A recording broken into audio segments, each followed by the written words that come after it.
가천대 이기려 총장을 아시나요? 길병원의 이사장이기도 한 이 회장은 올해 93세를 맞았습니다. 만으로는 92세인데요. 50대로 보일 정도의 외모에 최근 우리나라에서 최고의 동안녀라고 유명세를 떨치고 있는데요. 바로 이 뱀파이어 같은 동안 외모 때문에 이기려 총장의 늙지 않는 비법에 대해 많은 사람들이 궁금해하고 있습니다. 1932년생인 이 총장은 건치에 임플란트를 하나도 하지 않았다고 합니다. 모두 자기 치아라는 것이죠. 아직도 굽있는 구두를 신고 계단을 무리 없이 걸어 다녀서 주변 사람들이 놀란 적이 한두 번이 아니라고 하는데요. 건강하게 장수하는 것만으로도 대단하지만 더 놀라운 것은 나이가 무색할 만큼 곧은 허리와 자세, 풍성한 머리숱과 고운 피부결입니다. 참고로 이순재 선생님이 1935년생으로 3살 더 어리다고 하지요. 정말 놀랍지 않으신가요?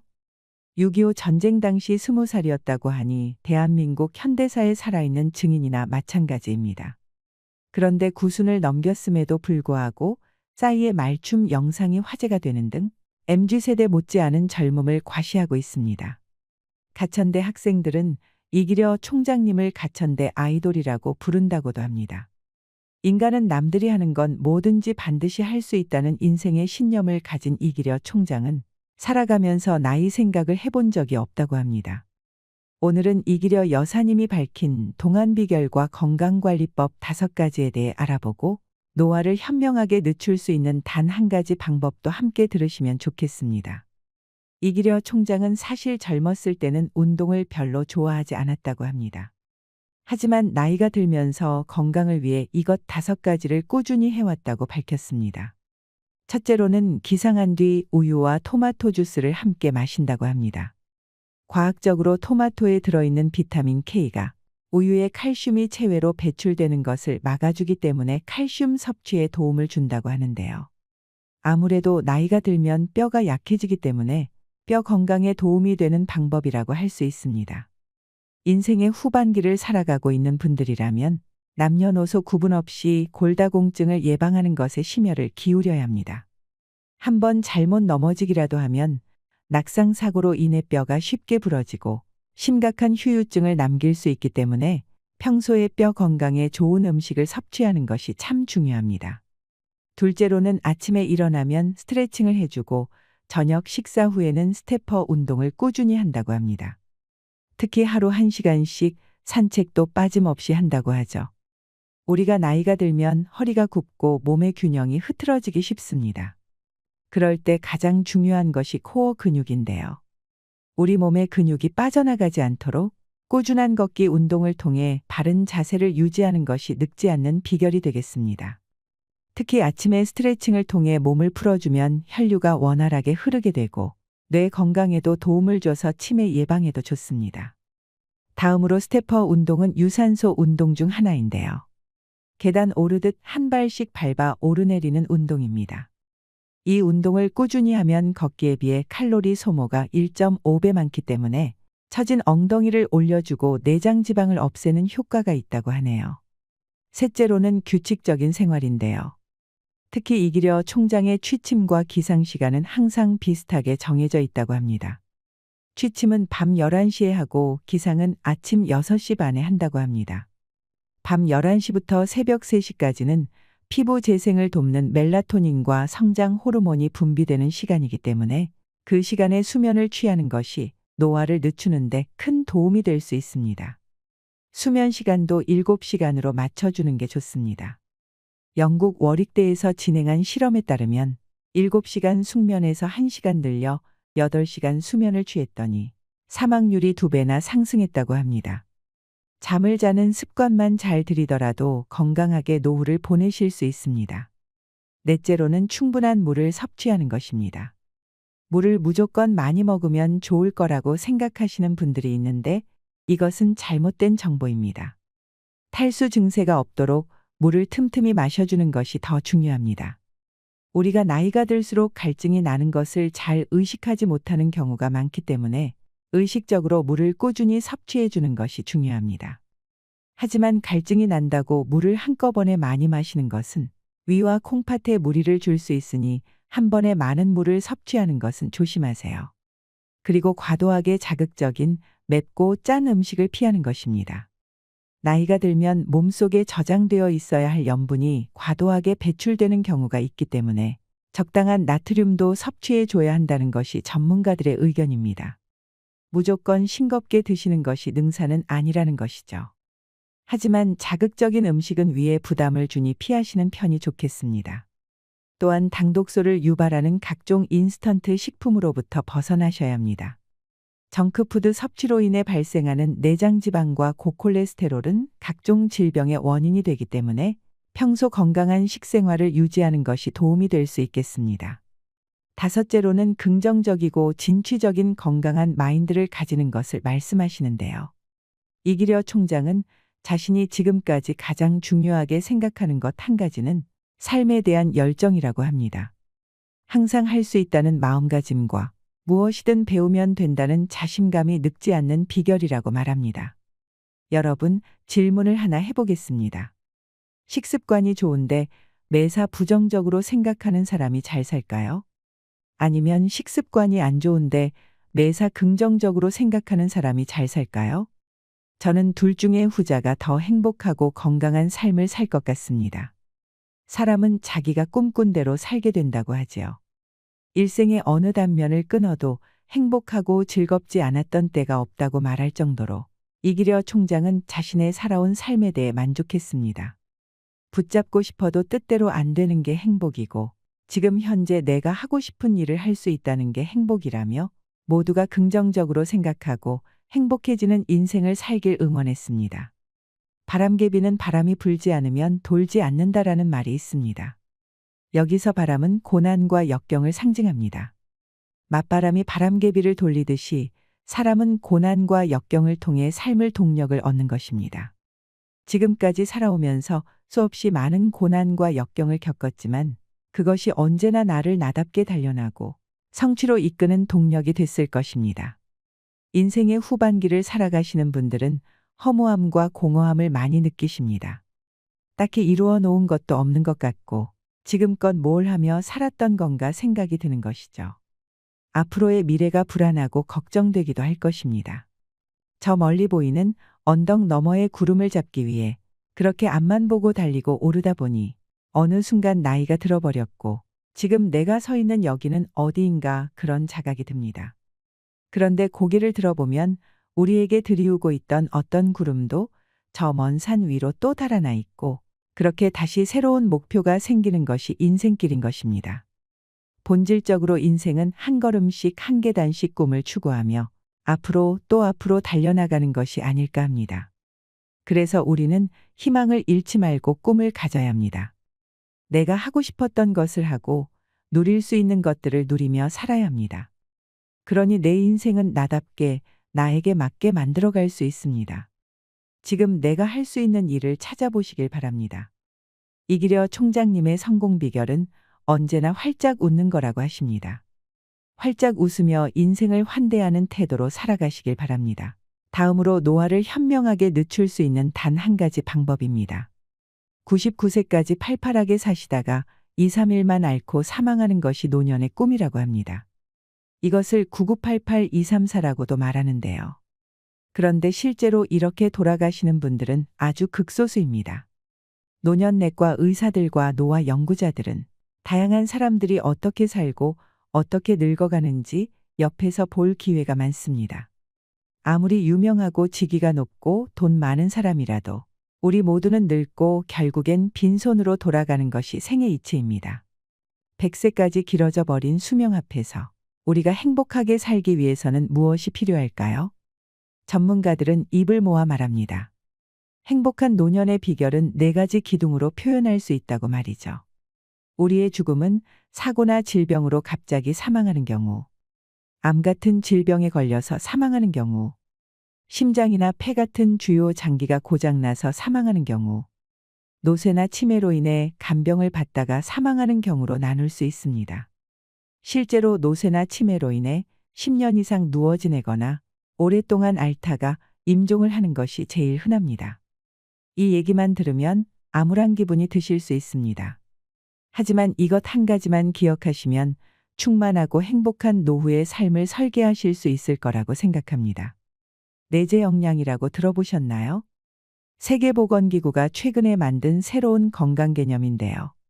내재 역량은 몸 건강 그리고 마음 건강, 사회적 역량, 재산, 이런 것들을 모두 다 아우르는 개념이라고 할 수 있습니다. 내재 역량 측정을 하게 되면 내가 앞으로 몇 년을 살지, 내가 미래에 치매에 걸릴 확률이 몇 %일지, 그리고 내가 나중에 요양병원에 갈 위험성이 얼마인지까지도 다 예측할 수 있다고 하는데요. 내재 역량은 태어나서부터 양육을 받으면서 점점 성장을 하다가 어느 순간부터는 감퇴하기 시작합니다. 이 내재 역량을 잘 만드는 것이 노년기 행복을 위한 제일 중요한 한 가지라고 할 수가 있겠습니다. 그런데 이 내재 역량이라는 것은 청년기부터 떨어지게 됩니다. 그런데 내재 역량을 잘 관리하는 분들은 아무리 숫자 나이가 많다고 하더라도 사실은 젊은 사람처럼 평생 살 수가 있습니다. 반대로 이 내재 역량 관리가 제대로 되지 않으면 아무리 숫자 나이가 어린 사람이라고 하더라도 실제로 그분의 삶과 기능은 노쇠하신 어르신과 별로 다를 바가 없습니다. 그렇기 때문에 내재 역량이라는 개념은 사실은 우리 삶의 전부인 거라고 생각을 하셔도 됩니다. 내재 역량을 받쳐주는 네 가지 기둥은 첫째로 삶의 목표와 방식 같은 내 삶의 중요한 것들을 포괄하는 기둥입니다. 둘째로 정서나 인지, 회복과 같은 마음 건강 기둥이고, 셋째로 건강관리와 의료 이용에 따른 건강과 질병에 관련한 기둥입니다. 넷째로 신체 기능이나 활동, 운동과 같은 이동성에 대한 기둥입니다. 이 내재 역량이라는 우리 삶의 큰 지붕을 버티려 네 가지 기둥이 모두 다 잘 서 있어야 합니다. 그러면 이 기둥들이 어떻게 우리 삶에 영향을 주고 어떻게 세워나갈 수 있는지 말씀드리겠습니다. 저와 여러분의 몸속에는 노화 시계가 지금도 실시간으로 돌아가고 있습니다. 어떤 사람들은 1초에 1초씩 가고, 어떤 사람은 1초에 2초씩 가고, 어떤 사람은 1초에 0.5초씩 갈 수도 있습니다. 그런데 어떤 사람들은 굳이 남들보다 이 시계가 훨씬 더 빠르게 도는 삶을 만들고 싶어 합니다. 과학자들은 이런 개념을 가지고 가속노화라고 합니다. 그런데 이 노화 시계의 속도는 크게 세 가지 수도꼭지가 결정한다고 볼 수가 있습니다. 첫 번째 수도꼭지는 시간이고, 두 번째 수도꼭지는 유전자입니다. 이 두 개는 우리가 어떻게 할 수 없는 것이죠. 마지막으로 세 번째 수도꼭지는 삶의 방식입니다. 삶의 방식은 우리 스스로 어떻게 할 수 있는 부분입니다. 이 수도꼭지는 틀어져 있어서 지금도 욕조에 물이 차고 있습니다. 이 욕조에서 남은 빈 공간이 노년기의 내재 역량으로 남는 것이죠. 안타깝게도 이 욕조에는 아직까지 배수구가 없습니다. 대신 두 가지 희망이 우리한테 있습니다. 첫 번째는 욕조의 사이즈를 키우는 방법입니다. 내재 역량을 넓히는 것입니다. 그리고 또 하나는 세 번째 수도꼭지인 삶의 방식을 잠그는 겁니다. 우리가 삶을 살아가는 태도에서만큼은 굳이 노화를 만들지 말자는 것이죠. 근데 안타깝게도 지금 현재를 살고 있는 정말 많은 분들은 세 번째 수도꼭지를 더 콸콸 틀어서 삶의 내재 역량을 빠르게 줄여버리고 있고, 그것이 성공한 삶이라고 잘못 생각하고 계시는 분들이 많습니다. 보통의 사람들은 몸도 쓰고 싶어 하지 않아 하고, 상황만 되면 남들한테 시키고 싶어 하고, 머리도 쓰고 싶어 하지 않아 합니다. 편한 삶만을 추구하고 소비를 하고 즐기는 삶을 살고 싶어 합니다. 그런 삶을 성공한 삶이라고 생각합니다. 그리고 더 빨리 많은 돈을 모으고 더 많은 것들을 갖고 싶어 하고 더 짧은 시간에 더 많은 것들을 즐기고 소비하고 싶다라고 얘기합니다. 근데 이것은 노화를 가속하는 지름길일 뿐입니다. 또 50대, 60대가 넘으면 아프기 싫어서 안달을 하십니다. 어떻게 하면은 병이 안 걸릴 수 있을까 싶어서 몸에 좋다고 소문난 걸 찾아 드시고 또 유튜브도 보시고 그리고 책도 보시면서 엄청 찾아다니십니다. 근데 생각보다 잘 안 됩니다. 이게 사실 운동 한두 가지 따라하고 또 몸에 좋다는 거 한두 가지 먹는다고 해서는 세 번째 수도꼭지를 잠그기에는 택도 없습니다. 우리 삶의 내재 역량의 네 가지 기둥은 서로 강력하게 연결이 되어 있기 때문입니다. 근데 그 연결의 근본에는 우리 삶의 목표와 방식이 깔려 있습니다. 그 중에 사실 제일 무섭고 강력한 것은 사람의 욕심과 즐거움, 쾌락, 소유물 그리고 돈에 대한 욕심입니다. 이런 것들이 우리 몸의 가속노화를 만들기 시작합니다. 그렇게 악순환을 만들면 한두 가지 생활 습관 개선만으로는 해소가 될 수가 없습니다.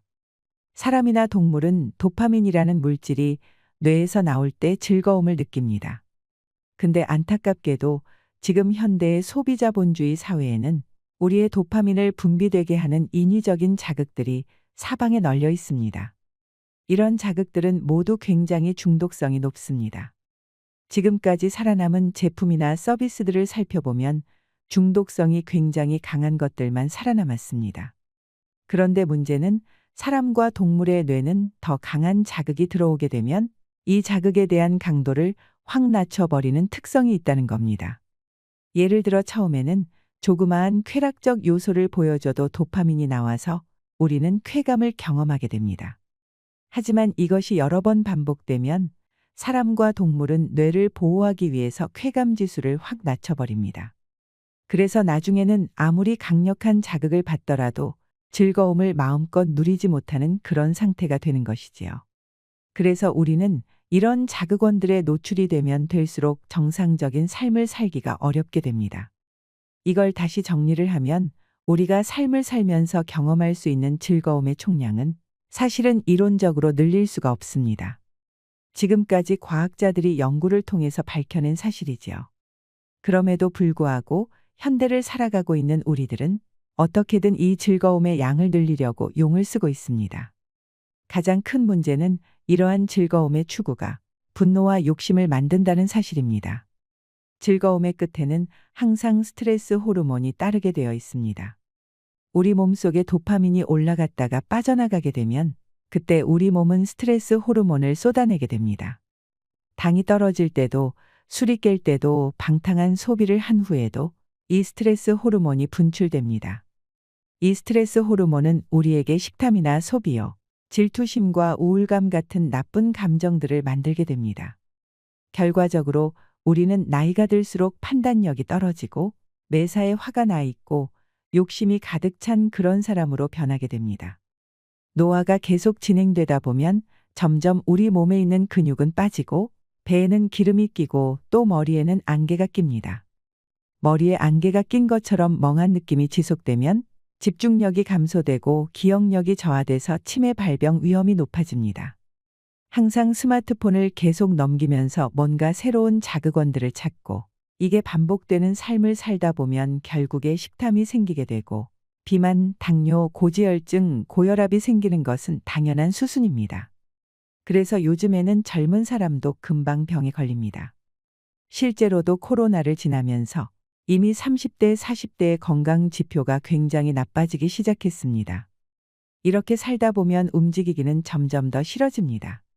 근데 이렇게 된 분들한테 제발 술 좀 끊고 매일 운동하시라고 이야기를 해봐도 듣지를 않습니다.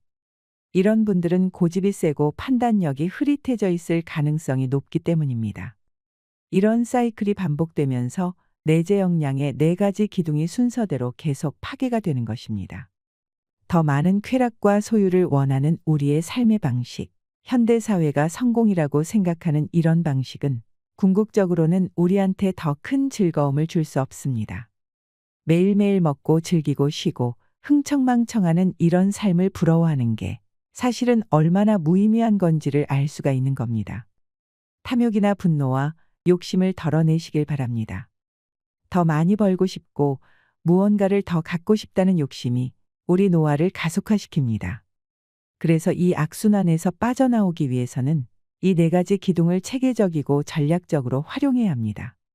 이것은 노인의학 진료에서 사용하는 방법인데요.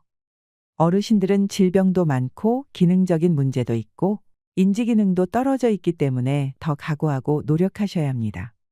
이것을 깨닫고 지키셨던 노인분들 중에 정말 효과를 보시고 건강한 삶을 되찾으신 분들이 많습니다. 첫째로 당장은 즐겁지만 해로운 자극원들을 삶에서 최대한 제거하는 것이 우리가 해야 되는 일입니다. 그런 것들을 찾고 점점 우리 삶에서 비중을 낮추면 정말 놀랍게도 지금까지 삶에서 별로 자극을 주지 못했던 정상적인 활동들의 흥미를 가지게 됩니다. 그리고 더 즐거워지게 됩니다. 어떻게 보면 다른 해로운 도파민에 억눌려 있었던 건강한 활동들이 되살아나는 것이죠. 만약 술을 끊으면 대체 무슨 낙으로 사냐라고 하시는 분들이 많은데요. 그런데 이 술을 끊어내면 그제서야 잃었던 삶의 낙을 되찾을 수가 있는 것입니다. 근데 이게 술뿐만 아니라 담배, 쇼핑이나 배달 음식도 다 마찬가지라고 생각하면 됩니다. 이 원리를 이해하면 우리 삶에서 불필요한 것들을 정말 많이 덜어낼 수가 있습니다. 그렇게 하다 보면 자연스럽게 소비도 줄고 돈도 억지로 많이 벌 필요가 없게 됩니다. 그렇게 덜어낸 시간에 마음 챙김을 한다든지 몰입을 한다든지 좋은 음식을 먹고 운동을 다면적으로 하고 충분하고 질 좋은 잠을 잘 수 있는 그런 공간이 생기는 겁니다. 이렇게 몇 달간 살게 되면 저절로 뱃살은 빠지게 되고 사람이 눈에 띄게 달라지게 됩니다. 많은 분들이 더 편하고 싶어서 엘리베이터 타고 구부정하게 스마트폰을 보십니다. 하지만 이런 삶의 방식에서 벗어나서 당장은 조금 더 불편하지만 계단을 천천히 오르면서 스마트폰을 내려놓고 고요하게 내 호흡을 바라보는 삶의 방식으로 바꿔보세요. 그렇게 되면 자연스럽게 몸에 염증이 줄고 스트레스 호르몬이 줄 것입니다. 저절로 내재 역량은 커지게 되고 노화의 수도꼭지는 잠기는 겁니다. 아주 오랫동안 아프고 노쇠한 삶을 사실 건지 오랫동안 100세까지도 팔팔하고 충만하게 삶을 사실지를 잘 결정하셔야 하는 부분입니다. 오늘 제가 말씀드린 원리를 통해서 한번 지금 여러분의 삶을 점검해 보십시오. 사실 제 말을 믿긴 아마 어려우실 겁니다. 하지만 전문가들은 입을 모아 말합니다. 실제로 이렇게 생활을 바꾸고 정말 획기적인 인생 역전을 이루신 분들을 많이 보았다고 말이죠. 그분들은 사실 몇 년 전까지만 하더라도 여러 가지 가속노화 스트레스에 흠뻑 빠져 있었고 운동도 안 하고 가공식품을 자주 먹고 불규칙적인 생활에 잠도 마음대로 자고 스트레스 받으면 술, 담배도 하셨던 분들이라고 합니다. 그분들이 삶의 방식을 바꾸고 기적을 이루어내는 것을 보았으니 여러분들도 분명 하실 수 있을 거라고 생각합니다. 제일 중요한 것은 마음을 먹는 것입니다. 스스로가 잘해야 하는 것입니다. 어떻게 잘 늙어갈 수 있느냐에 대한 영상이 어떠셨나요? 오늘 말씀드린 내재 역량을 만드는 4가지 기둥과 이기려 여사님의 늙지 않는 비결 5가지 잘 기억해 두시고 충분히 활용하셨으면 좋겠습니다.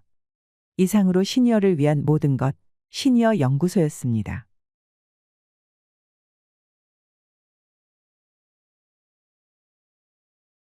오늘 소개할 내용은 행복한 은퇴 후 생활을 위한 노후 대책 비법입니다. 남은 건 연금밖에 없다던 김 부장은 어떻게 노후 걱정이 없어졌을까요? 은퇴자들은 말합니다. 갑자기 망망대해에 표류하는 난민이 된 기분이라고 말이죠. 말이 좋아 인생 이모작이지. 어디 의지할 데 없는 막막함과 불안감에 잠이 안 올 지경이라고 말입니다.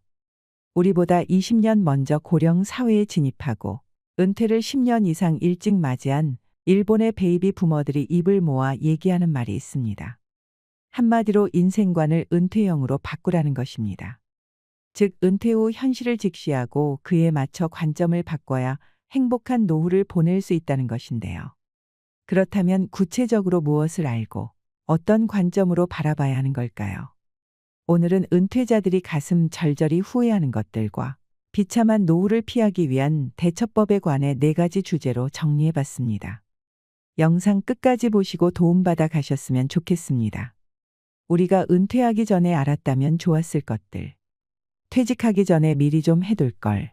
조직 사회에서 자유계약 선수로 풀려난 은퇴자라면 공감할 만한 문장입니다. 직장에 다닐 때는 몰랐는데 막상 은퇴하고 나니 후회가 되는 일이 한두 가지가 아니지요. 현역 시절에 미리미리 준비해 두었다면 얼마나 좋았을까 하는 아쉬움이 있으신가요? 55세에서 74세에 은퇴한 남녀 1000명에게 퇴직하고 나니 무엇이 가장 후회되는가?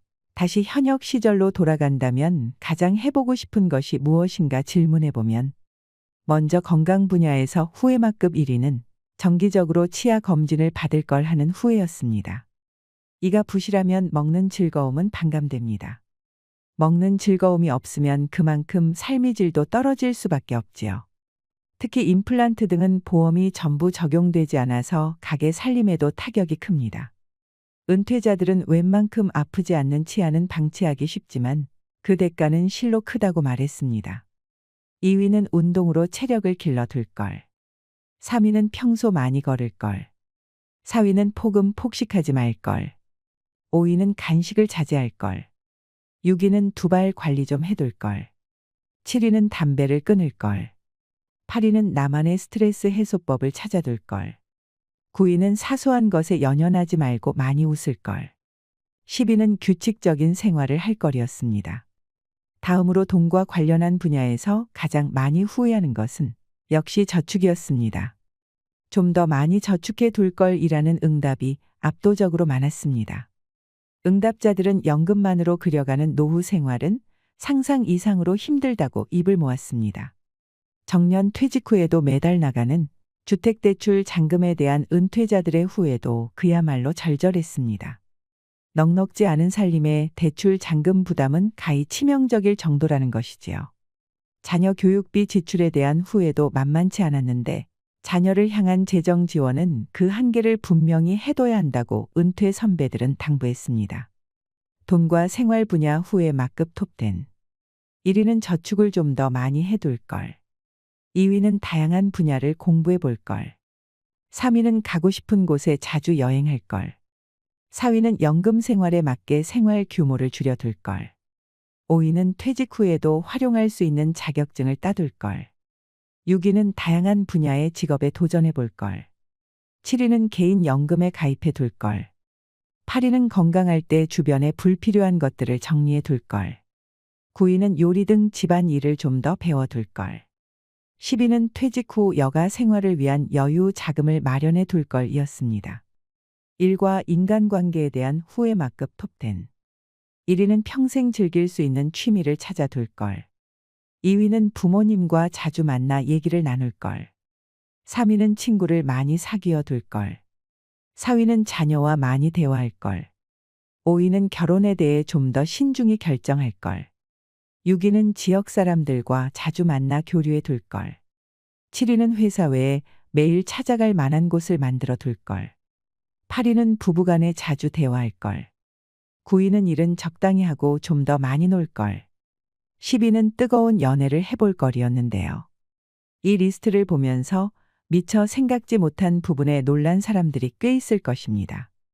취미생활이나 여행 등으로 충분히 여가를 즐기지 못한 데에 대한 아쉬움이 진하게 묻어났는데요.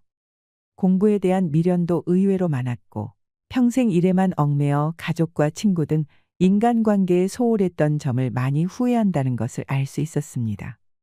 은퇴자들이 후회하는 것들을 잘 체크해보면 무엇을 노후 준비의 초석으로 삼아야 하는지 명확히 보이기 시작할 것입니다. 노후를 위협하는 6가지의 적을 제거하라. 노후 자금을 충분히 마련했다고 해도 행복한 노후를 위협하는 적이 예상치 못한 순간에 등장할 수 있습니다. 은퇴자들의 노후 생활을 힘들게 할 수 있는 잠재 위험 요소 6가지가 있는데요. 대부분의 사람들이 노후에 맞닥뜨릴 수 있는 것들이라 생각합니다. 이것을 노후를 위협하는 6대 적이라 이름 붙여 정리해 보았습니다. 비참한 노후를 만드는 6대 위험. 첫째는 연금의 감소입니다. 둘째는 주택 거래 불가능. 셋째는 의료비 증가. 넷째는 간병 비용 증가. 다섯째는 정년 연장 및 재취업. 여섯째는 무직 자녀 케어입니다. 연금의 감소. 우리나라는 국민연금 고갈이나 감소에 대한 우려가 끊임없이 불거지고 있습니다. 앞으로 연금이 제대로 나올지 낙관할 수만은 없는 상황입니다. 국가가 연금을 더 걷어서 현상을 유지시키는 방법도 있지만 안아야 할 부담액의 증가보다 연금액 수령의 감소 쪽을 선택할 수도 있습니다. 특히 자영업자와 직장인의 연금 수령액 차이는 앞으로 더 벌어질 것이고 이는 세대 간의 차이가 아니라 세대 내의 차이도 커질 것이라는 의미이기도 합니다. 그 결과 자영업자의 연금 생활은 더 힘들어질 가능성이 높습니다. 이에 대한 대책은 없는 걸까요? 사실상 절약하거나 저축을 늘리거나 이도저도 할 수 없다면 계속 일하는 수밖에 없습니다. 대기업에서 근속한 사람이라면 어떻게든 퇴직금으로 노후 자금을 메우는 것이 가능하지만 중소기업 퇴직자 같은 경우는 결국 개인연금이나 노후저축으로 대비할 수밖에 없는 것이 현실입니다. 팔리지 않는 집. 노후에 돈이 없으면 집을 팔아서 마련하면 된다는 말은 일본에서는 이미 옛 이야기가 된 지 오래입니다. 우리나라도 일본처럼 가게 될 것이라는 전문가들의 이야기가 많은데요.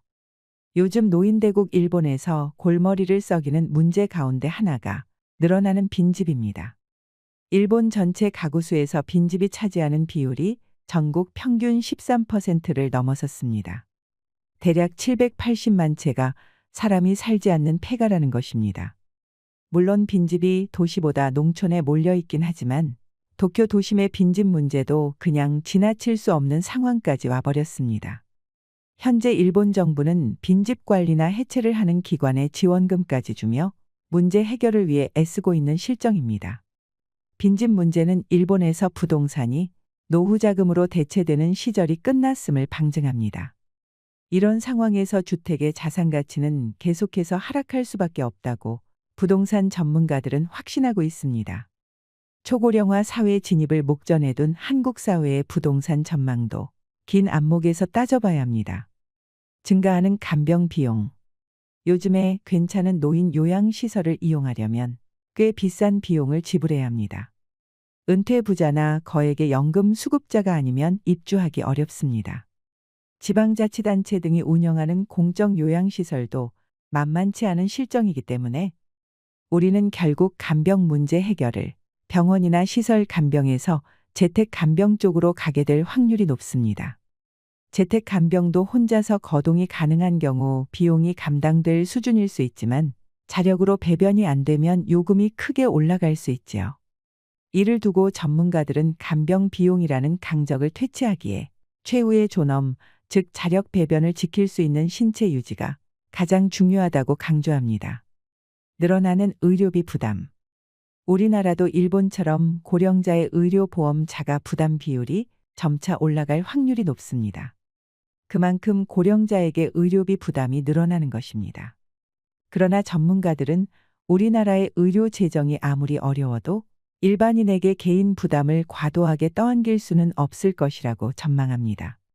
그 대신 부담 증가분의 상당 부분이 고액 소득자나 자산가를 대상으로 세금이 부과될 가능성이 높다는 것이 이들의 분석입니다. 따라서 일반인이 의료비 증가에 대비한다며 의료 관련 보험을 추가로 드는 것은 권장하지 않습니다. 차라리 그 돈은 저축해두고 노후 의료비에 대비하는 것이 현명하다는 말입니다. 우리나라의 국민건강보험의 경우 세계적인 수준이므로 민간 의료보험을 추가적으로 과도하게 든 건 아닌지 체크해 볼 필요가 있습니다. 정년 연장과 재취업의 어려움. 우리나라의 정년 연장과 재취업의 문은 갈수록 좁아질 전망입니다. 이유는 지원자가 계속해서 늘어나고 있기 때문입니다.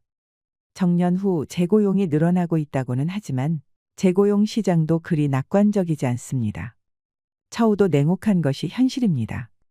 푸대접 받는 재고용 사원들은 전문성이 부족하거나 현역 시절 자신의 업무 능력을 개발하기보다 사내의 파벌과 인적 네트워크에 역량을 쏟아부었던 경우가 많습니다. 이에 반해 전문성을 가진 능력 있는 고령 사원은 비교적 높은 대접을 받을 수 있다고 하는데요. 따라서 전문가들은 퇴직 전에 자신의 능력을 객관적으로 평가해보고 현역 시절 자신의 업무에 전문성을 더 높이는 노력이 필요하다고 말합니다. 또 재취업을 하고자 할 때는 본인이 하고 싶은 것보다 할 수 있는 것에 초점을 맞추는 게 현명합니다. 무직 자녀의 등장. 우리나라에서 부모에게 기대는 나이든 무직 자녀들이 많이 생기고 있습니다. 캥거루족이라고 하는데요. 자녀가 노후의 새로운 위험 요소로 주목받고 있습니다. 일을 하지 않고 취업에 대한 의지도 없는 청년 무직자가 증가하고 있습니다. 아르바이트로 생계를 이어가는 젊은 사람들도 많지요. 노후에 우리는 무직 자녀 리스크를 낮추어야 합니다. 또한 무직 자녀를 둔 은퇴 예비군들은 자녀와의 생존 계획을 세워야 합니다. 나이든 무직 자녀들을 둔 은퇴 부모들의 노후 설계는 대대적인 수정이 필요하다는 이야기입니다. 20여 년간 교육비를 들여 성장시켰음에도 불구하고 그 자녀가 장년이 될 때까지 계속 뒷바라지해야 하는 씁쓸한 현실이 너무도 안타깝습니다. 혼자 사는 힘이 삶의 질을 좌우한다. 노후의 공포는 돈에서만 오는 게 아닙니다. 나이 들어 혼자가 되는 것을 불안해하는 사람이 많은데요. 몸도 마음도 쇠약해졌는데 주위에 아무도 없다는 건 상상만 해도 두렵고 우울해지는 일입니다. 하지만 나홀로 노후에 대한 불안감은 잘만 대비하면 해소할 수 있습니다. 아니, 오히려 즐거움으로 바뀔 수도 있는데요. 나홀로 노후의 불안을 해소하는 방법을 돈과 인간관계와 건강과 주거, 4가지로 나누어 정리해 보았습니다. 돈, 수입원과 노후자금 확보가 열쇠입니다. 혼자가 되어도 노후의 연금 수입 하나에만 의지하며 살 수는 없습니다. 최대한 오래 일할 수 있는 방편을 마련하거나 은퇴 후에도 계속해서 수입이 생기는 구조를 만들어야 합니다. 동시에 퇴직 전부터 쓸데없는 지출을 줄이고 가계부를 슬림화하는 것도 그에 못지않게 중요합니다. 그러기 위해서는 첫째, 혼자 사는데 필요한 자금을 산출해야 합니다. 은퇴 후부터 연금이 지급되기 시작하는 시기까지와 그 이후에 필요한 생활자금을 미리 계산해 보는 것이 중요합니다. 그 후 해당 자금을 마련하려면 지금부터 매달 얼마씩 저축해야 하는지 역산해 보세요. 막연히 불안해할 것이 아니라 산출 결과를 보며 고민해야 해결책도 떠오릅니다. 그리고 장기간 수입을 확보할 수 있는 능력을 갖추어야 합니다. 우리나라는 앞으로 연금 지급 연령이 더 늦춰질 수도 있습니다. 따라서 안정된 나홀로 노후를 보내기 위해 가능한 한 오래 일할 수 있는 체제를 갖춰 놓을 필요가 있습니다. 돈이 되는 자격증을 따놓거나 현재 갖고 있는 기술과 전문성을 업그레이드 하세요.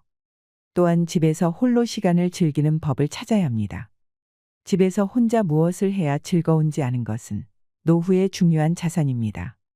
소소하거나 남이 보기에 조금 유치한 취미 생활이라 하더라도 노후에는 남의 눈을 의식할 필요가 없습니다.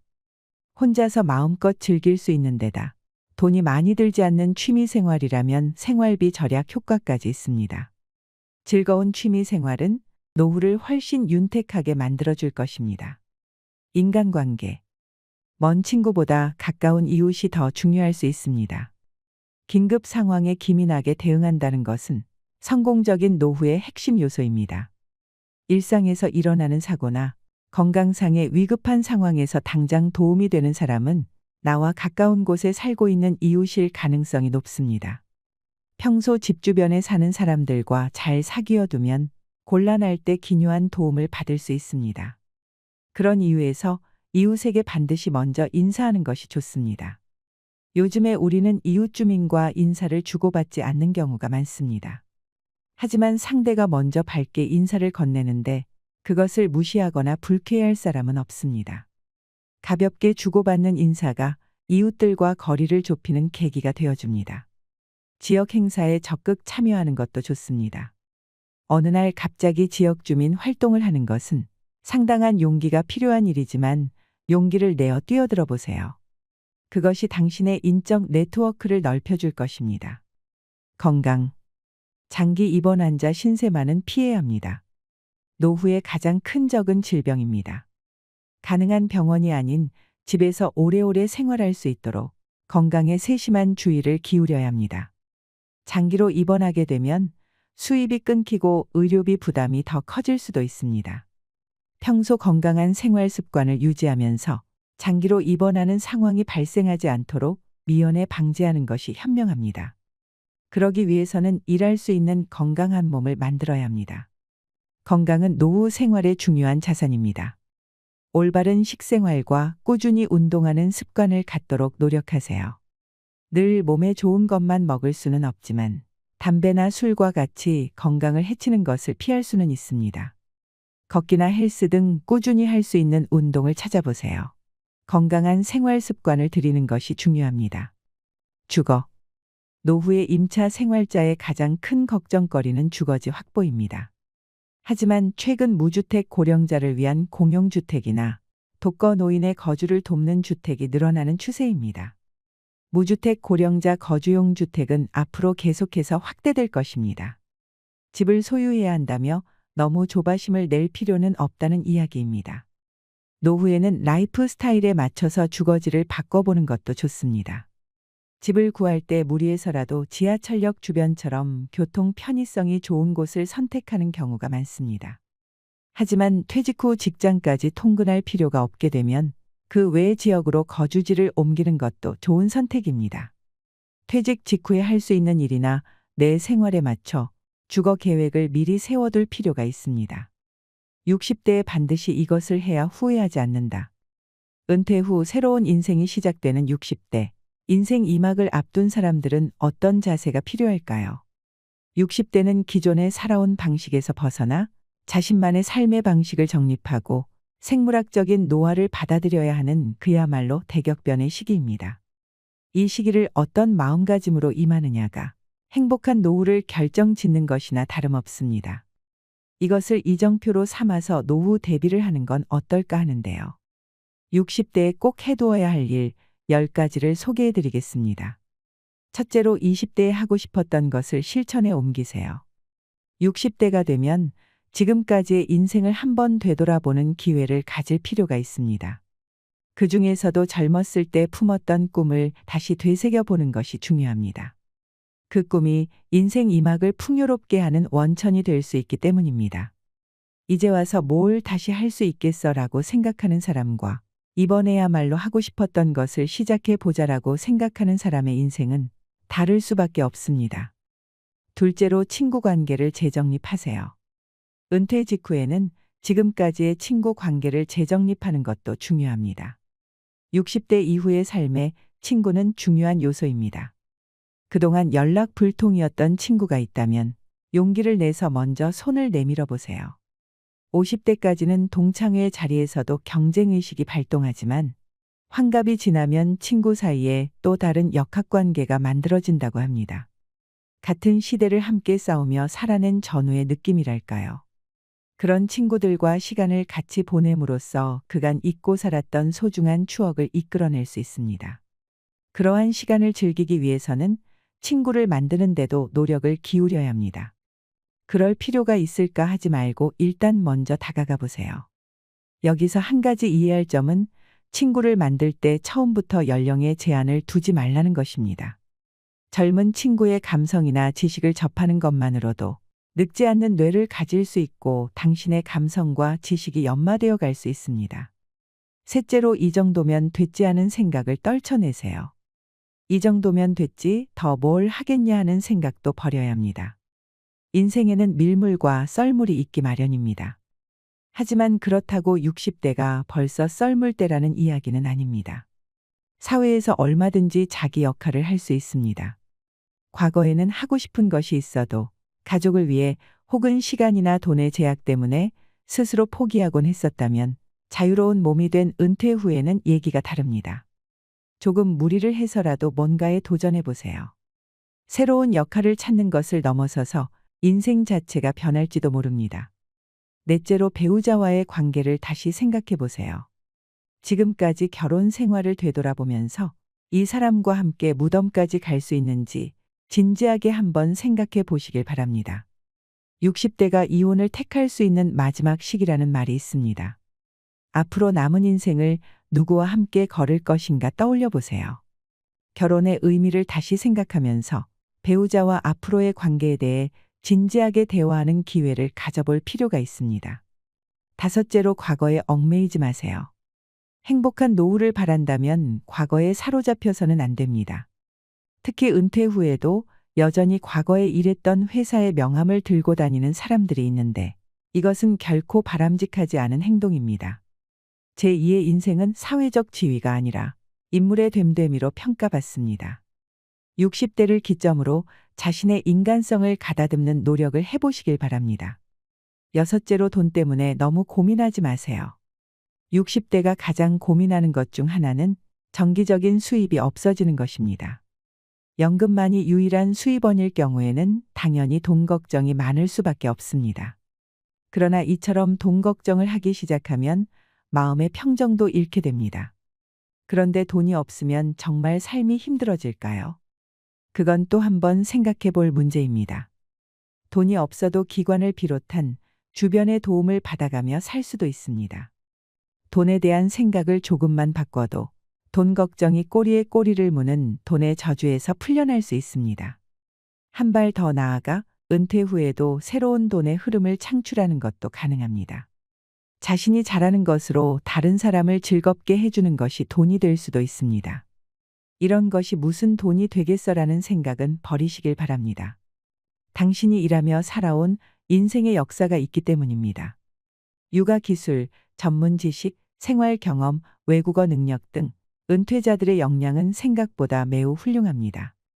그것을 어떻게 돈으로 전환시킬 수 있을지 생각해보는 적극적인 사고방식이 필요합니다. 일곱째로 나만의 취미를 가져야 합니다. 취미를 갖는 것도 행복한 노후를 영위하는 데 중요한 부분입니다. 이제까지 남들 눈치 때문에 하지 못했던 취미가 있다면 그걸 이제 해보는 것입니다. 재밌는 것을 찾아서 적극적으로 일을 벌여보세요. 그 일이 어떤 것이든 당신의 인생을 분명 두근거리게 해줄 것입니다. 이때 명심할 점은 일반적이고 보편적인 상식에 얽매이지 말고 창피하더라도 일단 시도해 보는 것입니다. 여덟째로 젊은 친구를 사귀어 보세요. 젊은 친구를 사귀기 위해서는 우선 스타일부터 바꿀 필요가 있습니다. 과감하게 20대, 30대 젊은이들의 감각을 배우고 경험해 보는 것도 나쁘지 않습니다. 또 자신은 젊은이들과 수다를 떨 수 있는 사람인지 그렇지 못한 사람인지 자문해 보는 것도 필요합니다. 젊은 사람들이 기피하는 노인들은 내 말이 항상 맞다고 자신의 경험을 들이대며 주장하는 고집스러운 부류입니다. 전 세계 국가를 불문하고 공통적으로 가진 특징입니다. 옛날에는 이렇게 했다, 예전이 좋았다는 등 과거 지향적인 화제보다 이거 참 재미있을 것 같다는 식의 호기심 어린 태도로 젊은이들과도 공감하고 교류할 수 있는 적극적인 자세가 필요합니다. 아홉째로 부모님이 돌아가셨을 때 나이를 세지 마세요. 60대가 되면 자신의 부모가 몇 세 때 돌아가셨는지 떠올려 보는 사람이 많다고 합니다. 사람의 수명은 모두 제각각입니다. 나의 부모가 60대일 때와 내가 60대인 지금은 분명 많이 다릅니다. 심지어 부모님이 돌아가신 나이가 되면 본인 또한 이제 언제 죽어도 여한이 없다고 말하는 사람들이 있는데 언제나 오늘이 새 인생을 시작하는 날이라는 마음으로 사는 것이 필요합니다. 열째로 여행에 적극 나서야 합니다. 일상을 벗어나 멀리 여행을 떠나는 것은 우리가 그려보는 행복한 노후에 자주 등장하는 요소입니다. 매일 반복되는 단순한 일상을 보내다 보면 머리가 둔해집니다. 과학적으로 자극적인 순간을 자주 경험하는 것이 반복되는 인생을 흥미롭게 해줍니다. 집에서 보내는 하루와 타지에서 보내는 하루가 전혀 다르다는 것은 굳이 말하지 않아도 다들 잘 알 것입니다. 여행을 같이 할 사람이 꼭 필요한 것은 아닙니다. 혼자서 하는 여행도 추천할 만합니다. 냉정하게 봤을 때 60대는 건강상으로나 자금상으로나 인생을 살면서 모험을 할 수 있는 마지막 시기일지도 모른다는 것을 기억하시길 바랍니다. 이상으로 시니어를 위한 모든 것, 시니어 연구소였습니다.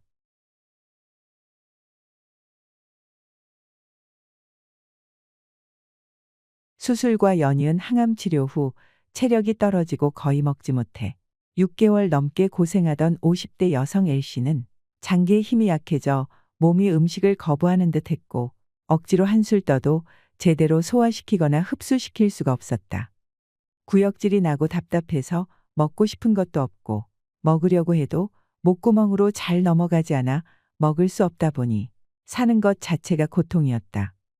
아무리 좋은 음식을 넣어줘도 소화 흡수시킬 수 없는 상태여서 당연히 체력이 떨어질 수밖에 없었다. 죽이나 환자 영양식도 제대로 먹지 못하던 L씨에게 조선간장을 물에 타서 한 모금씩 마시게 했다. 밥과 반찬을 먹을 수 있게 되었고 안 먹히던 과일도 먹을 수 있게 되었다. 그 후에도 꾸준히 소금차를 마시고 기본 영양을 챙기고 30분 이상 걷기 등 섭생법을 실천하면서 체력을 회복해 산악자전거를 탈 만큼 건강해졌다. 산에 가거나 주행할 때도 언제나 소금을 먼저 챙긴다. 알갱이 죽염, 용융소금 등 다양한 소금을 준비해 놓은 뒤 용도에 맞춰 먹고 양도 스스로 조절하며 건강관리를 하고 있다. 근래 100여 년 동안 소금은 철저히 건강에 나쁜 것으로 취급되었으며 소금은 고혈압의 원인으로 사람들의 뇌리에 각인되었습니다. 우리는 그동안 소금 섭취를 줄이기 위해 노력해왔습니다. 이것이 진실과 상반된 사실이라면 그것을 따르려 노력했던, 그리고 지금도 싱겁게 먹기 위해 노력하는 많은 이들은 고의적으로 자신의 건강을 해치고 있는 것이 됩니다. 원인 모를 염증과 만성질환에서 탈출하는 최강의 소금 사용 설명서. 오늘은 100년 면역력을 키우는 소금의 힘에 대한 이야기입니다. 고혈압, 당뇨, 치매와 염증 등 몸에 단 하나라도 질병을 달고 산다면 이 영상을 끝까지 봐주시길 바랍니다. 현대의학은 그동안 이 소금을 배신자, 심지어 주적으로 만들어 놓았습니다. 그런데 소금이 정말 고혈압과 뇌졸중, 심장 질환 등을 일으키는 걸까요? 짜게 먹으면 정말 몸에 안 좋을까요? 소금을 적게 섭취했을 때 오히려 인슐린 저항성이 발생할 수 있으며 이것이 고혈압의 원인이 될 수 있다고 합니다. 몸이 원하는 대로 소금을 섭취해야 합니다. 소금을 내 몸이 원하는 대로 먹으면 더 건강해질 수 있습니다. 오늘 소개해드릴 책은 의사나 약사, 영양학자들을 상당히 불편하게 만듭니다. 그들이 그동안 말했던 소금에 대한 이야기들이 사실이 아님을 솔직하게 인정해야 하기 때문입니다. 우리의 생명을 관장하는 그 근원인 소금만 잘 먹어도 온갖 질병에서 벗어날 수 있습니다. 저자는 실제로 소금으로 몸과 마음의 건강을 되찾은 1만 명이 넘는 사람들의 사례를 기반으로 우리가 몰랐던 저염식의 진실과 치명적인 함정을 소개합니다. 소금에 대한 잘못된 통념과 오해를 걷어내기 위한 소금의 진실. 소금의 진실을 증명하는 가장 강력하고 가장 사실적인 이야기를 들려드리겠습니다. 짠맛, 정말 우리 건강에 적일까? 살려면 소금이 필요하다. 소금은 인체의 구성 성분이면서 조직과 조직, 혈액과 세포, 뇌와 신경을 두루 연결하는데 필수 성분이다. 논란의 여지 없이 살기 위해선 소금이 반드시 필요하다. 소금이 없으면 숨을 쉴 수도 근육을 움직일 수도 없고 영양분을 소화시킬 수도 몸이 음식을 받아들일 수도 배설을 제대로 할 수도 없다. 호흡도 체온 조절도 안 되고 두뇌 활동도 불가하다. 그럼 왜 의사들은 소금을 처방하지 않는 걸까? 방식은 다르지만 이미 오래전부터 병원에서는 소금을 쓰고 있다. 사실 소금을 가장 많이 쓰는 곳이 바로 병원이다. 먹어서 보충하는 방식이 아니라 정맥에 직접 주사하는 방법으로 아픈 사람이 병원을 찾을 때 가장 많이 맞는 수액이 바로 생리식염액, 즉 소금물이다. 기초수액은 특별한 약물이 들어있는 것이 아니라 염화나트륨 용액이다. 용도에 맞춰 포도당이나 아미노산 등 영양분을 첨가해 제조하지만 기본은 염화나트륨 용액이다. 수액을 맞고 난 뒤 기운이 나고 컨디션이 회복되는 것은 수액 안에 있는 특별한 약물 때문이 아니다. 수분과 체액이 보충되고 혈액 순환이 고루되어 피가 잘 통하고 기분, 즉 기의 분할이 좋아지기 때문이다. 수액 자체로 어떤 양리작용을 해설하기보다 전해질과 나트륨 농도가 맞아 피가 돌면서 노폐물을 짜내고 독소가 배출되어 생기를 되찾는 것이다. 건강에 좋다는 것을 잘 챙겨 먹어도 소금이 빠지면 생체 전기가 부족해져 기운이 없고 극도로 피곤해지고 무기력해진다. 소금과 물이 많이 부족하면 전해질 이상이 생기면서 생체 전기의 흐름이 끊기는 위험한 상태가 될 수도 있다. 병원에서 응급 환자에게 식염수를 주사하고 수술 도중에도 주입하는 것은 수술 도중 쇼크를 막기 위해서다. 소금이 건강에 해롭다고 하면서 소금물을 가장 많이 쓰는 곳이 바로 병원인 셈이다. 이는 물과 소금이 생명을 영위하는데 얼마나 중요한 역할을 하는지 반증해준다. 소금 섭취는 뇌가 결정할 문제. 황금에 비견되며 월급으로 대신할 만큼 귀한 대접을 받던 소금이 왜 이렇게 괄시를 받는 처지가 되었을까? 짜게 먹으면 고혈압이 과학적으로 증명된 사실처럼 인식되면서 소금은 성인병의 근원 같은 억울한 꼬리표를 달게 되었다. 저염식을 할 필요가 없는 사람, 심지어 소금이 정말 필요한 사람까지 못 먹고 있으니 문제가 심각하다. 의료계와 학계뿐 아니라 정부까지 나서서 강력한 저감화 정책을 펴고 있는 것을 보면 명확한 과학적 근거가 있을 거라고 생각들을 하지만 사실은 그렇지가 않다. 미 고혈압 학회 회장이었던 데이비드 맥케런 박사는 소금 섭취는 뇌가 결정할 문제이지 정책적으로 관여할 일이 아니다 라고 일갈했다. 소금 제한이 마치 누구에게나 해당되는 건강지침인 것처럼 학계와 정부, 보건당국이 주장해왔지만 이는 사실과 전혀 다르며 죄책감을 버리고 진짜 건강을 위해서는 소금 섭취를 지금보다 늘려야 한다는 것이다. 세계보건기구는 하루 소금 섭취 권장량을 5g, 나트륨 2g 미만으로 정해놓았는데 하루 섭취 권장량을 두고도 의견이 분분하다. 근거가 명확하지 않다는 이유 때문이다. 국내 학계에서도 이를 비판하는 학자들의 목소리가 점점 커지고 있다. 저염식이 건강에 좋다는 근거는 지극히 미약하며 그 반대 연구 결과도 많은데 나트륨 하루 2g 미만 섭취 제한은 고혈압, 당뇨 환자뿐 아니라 일반인에서도 심혈관계 질환의 사망률을 증가시킬 수 있다고 하면서 그는 저염식 식단을 재고해야 한다고 강조한다. 소금이 부족하면 생명이 위태로울 만큼 치명적일 수 있다. 소금이 없으면 숨을 쉬고 근육을 움직이고 심장을 뛰게 할 수 없다. 소화액이 분비되지 않으면 소화도 안 되고 어지럼증, 구토, 무기력, 불안, 염증 등 신진대사와 혈액순환에 심각한 문제가 생긴다. 건강을 위해 저염식을 해야 한다고 주장하는 사람들 가운데 소금 대신 파와 마늘 같은 향신료나 과일 등으로 대체해 맛을 내거나 저염 요리법을 전파하는 사람도 있다. 파와 마늘, 후추나 과일청 등은 소금이 아니다. 매운맛과 짠맛은 전혀 다른 맛이다. 간의 핵심은 소금이다. 소금이 필요한 사람에게 소금 아닌 다른 것들은 대체제가 될 수 없다. 염분을 줄이기 위해 엉뚱한 것들을 에둘러 먹다 보면 결국 우리 몸은 그 소금기를 채우기 위해 끊임없이 다른 음식을 찾게 된다.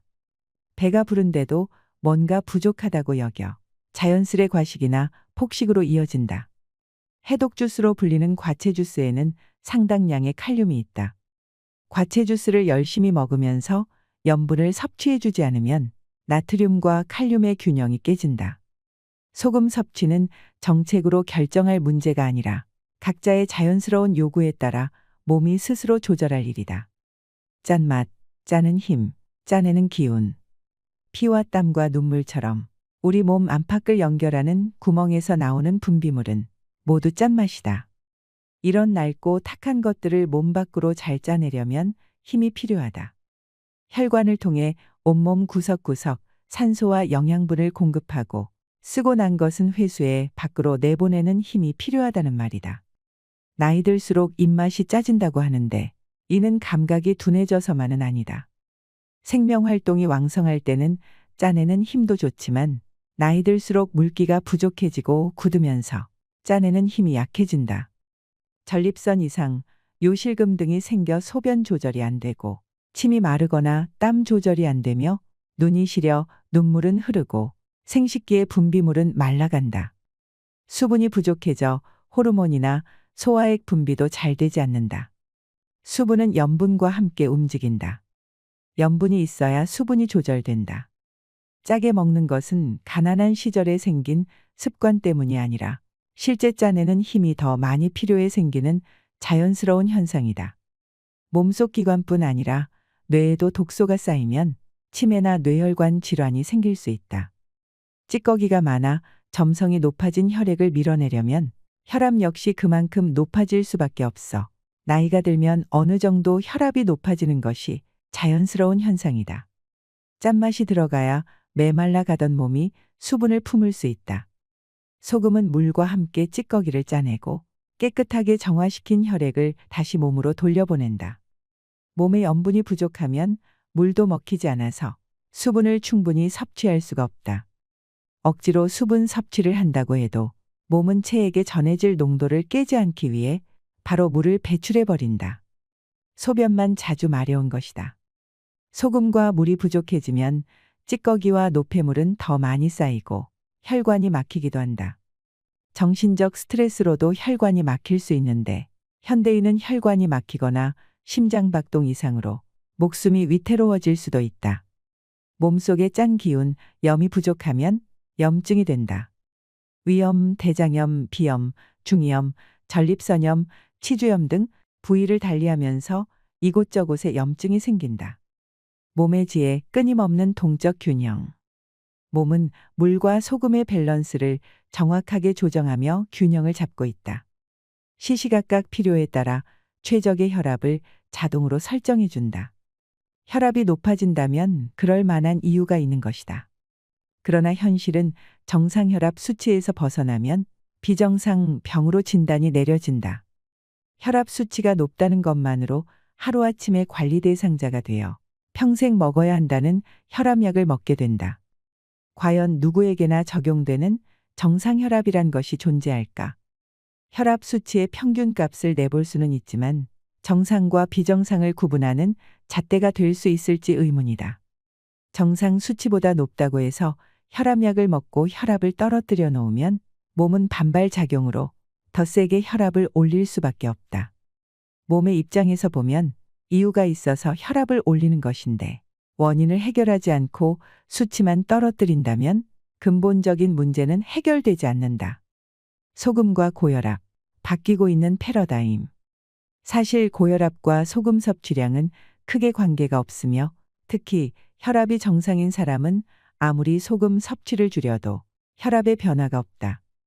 일부 고혈압 환자나 노인은 소금 섭취가 늘수록 혈압이 올라가는 경향이 있지만 혈압 수치를 내리려고 소금 섭취를 줄인다면 다른 심각한 문제를 불러올 수 있다는 반론도 만만찮다. 최근에는 고혈압 환자들이 소금 섭취를 줄였을 때 오히려 심장질환, 심장마비 확률이 더 높아진다는 연구 결과를 비롯해 소금 부족의 위험성을 경고하는 연구가 늘고 있다. 당기는 데는 그만한 이유가 있다. 타고난 체질에 따라 몸이 원하는 것도 다르다. 저수지가 커서 물을 한번 채우면 잘 마르지 않는 사람이 있는가 하면 금방 말라서 자주 채워줘야 하는 사람이 있다. 몸에 짠맛 나는 기운이 부족하면 염증이 자주 생긴다. 입맛대로 먹는다면 짭짤한 것이 당기고 된장찌개, 미역국과 젓갈, 조림과 장아찌가 맛있다. 짠맛의 소금은 위액과 췌장액을 비롯한 소화액의 원료가 되며 침 분비를 조절하고 살균 작용을 한다.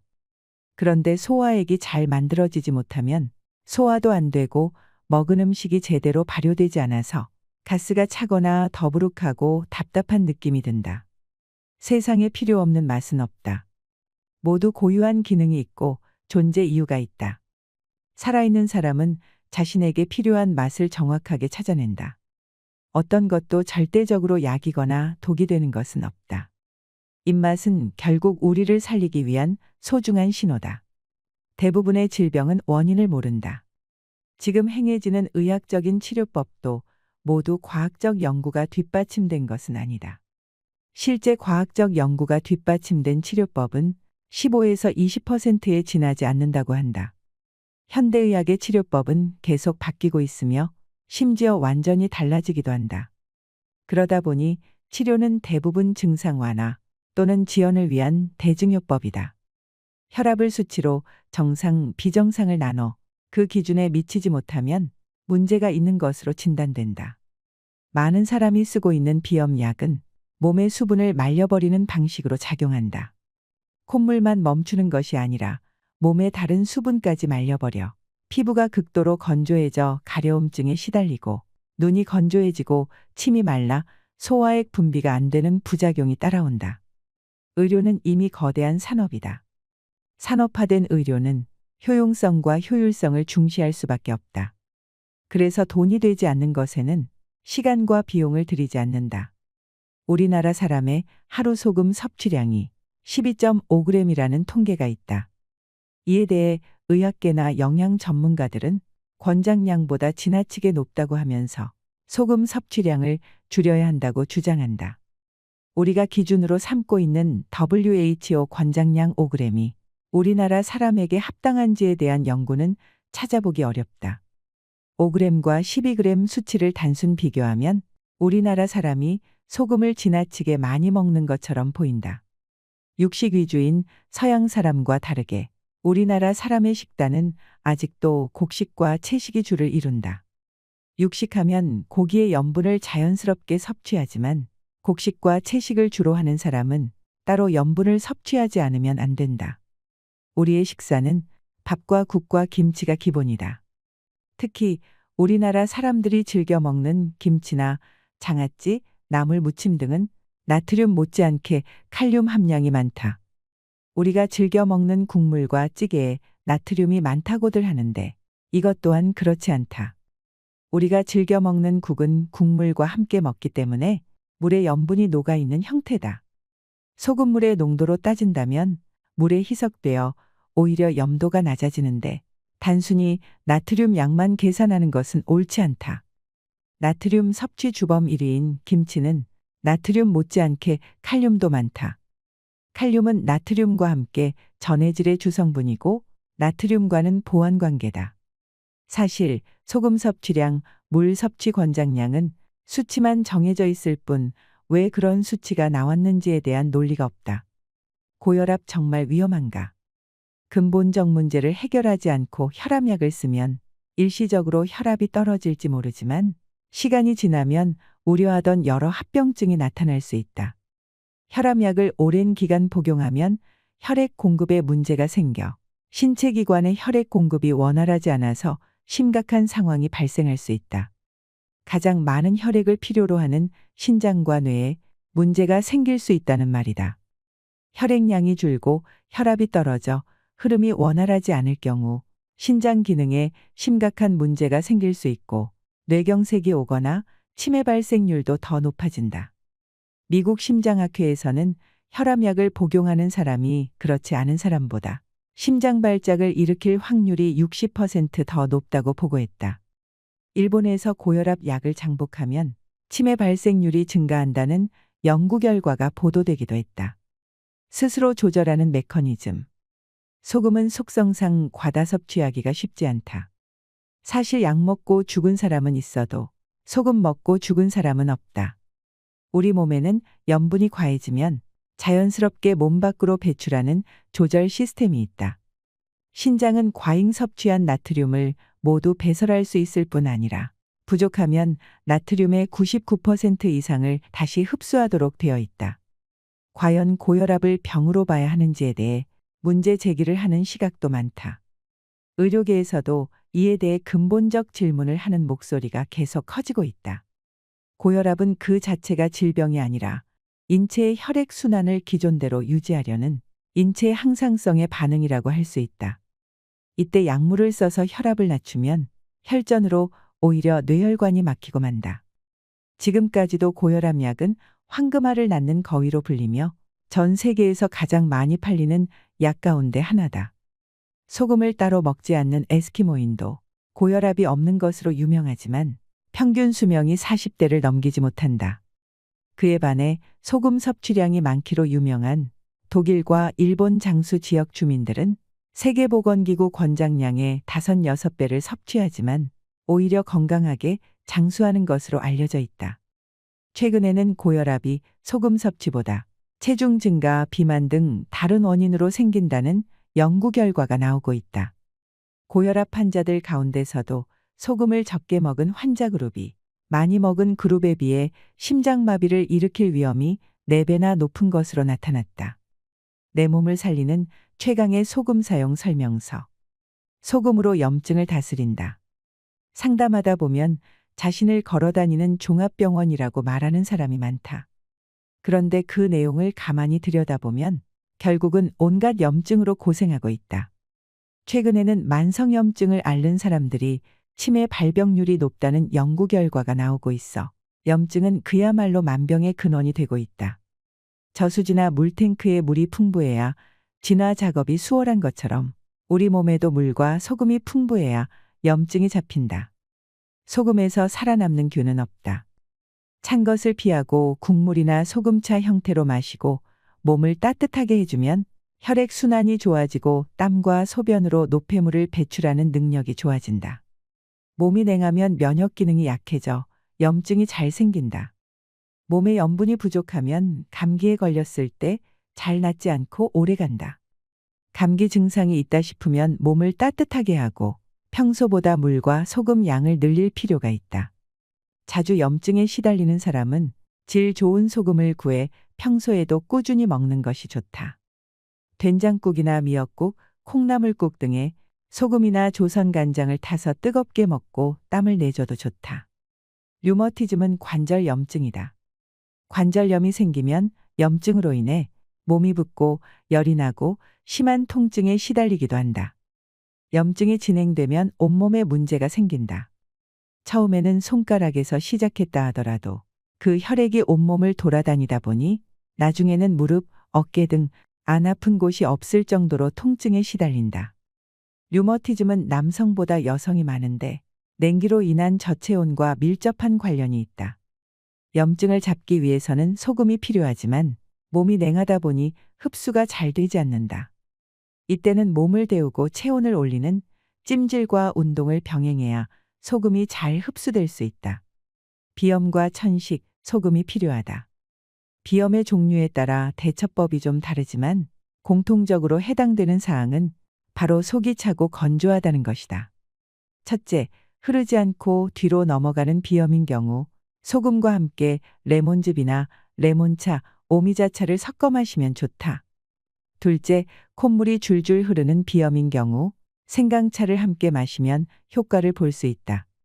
셋째, 알레르기성 비염인 경우 꾸지뽕차나 따뜻한 요구르트가 도움이 된다. 뭉치고 굳은 것을 풀어낸다. 짠맛은 단단한 것을 연하게 만들어준다. 소금이 들어가면 뻣뻣했던 배추가 야들야들하게 숨이 죽고 단단한 매실은 장아찌로 태어난다. 소금 기운이 부족하면 몸과 마음이 뻣뻣해져 여기저기 당기고 결리는 곳이 많아진다. 그러나 깨끗한 소금을 먹고 몸의 냉기를 빼주면 단단하게 굳어있던 덩어리가 물렁물렁하게 풀린다. 기침이 심하거나 폐가 안 좋은 사람들은 폐 속의 점액과 끈적거리는 가래를 없애는데 짠맛이 필요하다. 짭짤하게 먹으면서 느끼는 가장 빠른 변화는 쾌변이다. 어린아이들 가운데도 변을 볼 때 땀까지 흘려가며 힘을 쓰거나 자지러지게 울며 괴로워하는 아이가 있다. 노인들의 변비는 더욱 심각하다. 동식물이 그렇듯 나이가 들수록 몸속에 물기가 마른다. 거기다 염분까지 부족하면 물이 먹히지 않아 억지로 먹는다 해도 몸속에서 수분을 품고 있을 수 없다. 고혈압, 당뇨 진단을 받고 저염식을 하거나 이뇨제 성분이 들어있는 약을 장복하는 경우 더 심하다. 소금과 물은 조직을 연하고 말랑말랑하게 한다. 소금이 들어가면 단단해진 변이 풀리고 미끌미끌하게 쑥 밀려나와 쾌변을 볼 수 있다. 저염식을 하면서 물만 먹을 것이 아니라 입맛대로 짭짤하게 충분히 간을 해서 먹어야 한다. 탁한 것을 맑고 깨끗하게. 소금과 물이 우리 몸에서 하는 대표적인 역할 가운데 하나가 피를 맑게 하는 일이다. 소금은 물과 함께 신장을 통해 몸속의 독소를 밖으로 배출한다. 중금속과 지방, 유해가스를 흡착해서 밖으로 빼내고 요산과 요소, 활성산소 등 찌꺼기도 소변과 땀으로 배출한다. 물과 소금이 부족해 신장이 제 역할을 못하면 피가 끈적거린다. 탁한 혈액은 가는 모세혈관을 통과하기 어렵고 깨끗한 피를 공급받지 못한 세포는 제 역할을 할 수가 없다. 시력이 약해지고 뇌혈관이 막히고 노폐물이 혈관벽에 달라붙어 고혈압이나 동맥경화, 고지혈증 등 문제를 일으킬 수도 있다. 뼈와 근육, 피부가 약해져 성장과 재생도 둔화된다. 혈액이 맑아지면 피의 흐름도 좋아지고 산소와 영양분이 잘 전달되어 에너지가 생긴다. 탁한 혈액을 밀어내기 위해 혈압을 높일 수밖에 없던 고혈압 상태도 좋아져 혈압이 자연스럽게 조절된다. 골절이나 타박상, 교통사고 등 사고를 당했을 때도 물과 소금은 꼭 필요하다. 멍은 그 부분에 어혈이 고여 있는 것인데 이때 소금을 먹으면 고인 피가 흐르도록 만들어준다. 다치거나 사고를 당했을 때 평소보다 물과 소금을 넉넉히 먹으면 회복도 빠르고 후유증도 덜하다. 소금으로 피부 미인 되기. 클레오파트라와 양귀비 등 절세 미녀들이 소금으로 목욕했다는 사실은 널리 알려져 있다. 소금은 피부를 윤택하게 만든다. 자신에게 맞는 방식으로 소금 섭취를 꾸준히 한 사람들은 피부 트러블이 잘 생기지 않고 잡티 없는 깨끗한 피부로 바뀐다. 소금이 가진 살균, 정화, 보습력은 피부 걱정 없이 지내게 해준다. 수분이 차올라서 탄력이 생기고 주름이 펴지는 일까지 생긴다. 외부에서 바르는 화장품이 아무리 좋아도 속부터 채워지는 것을 따를 수는 없다.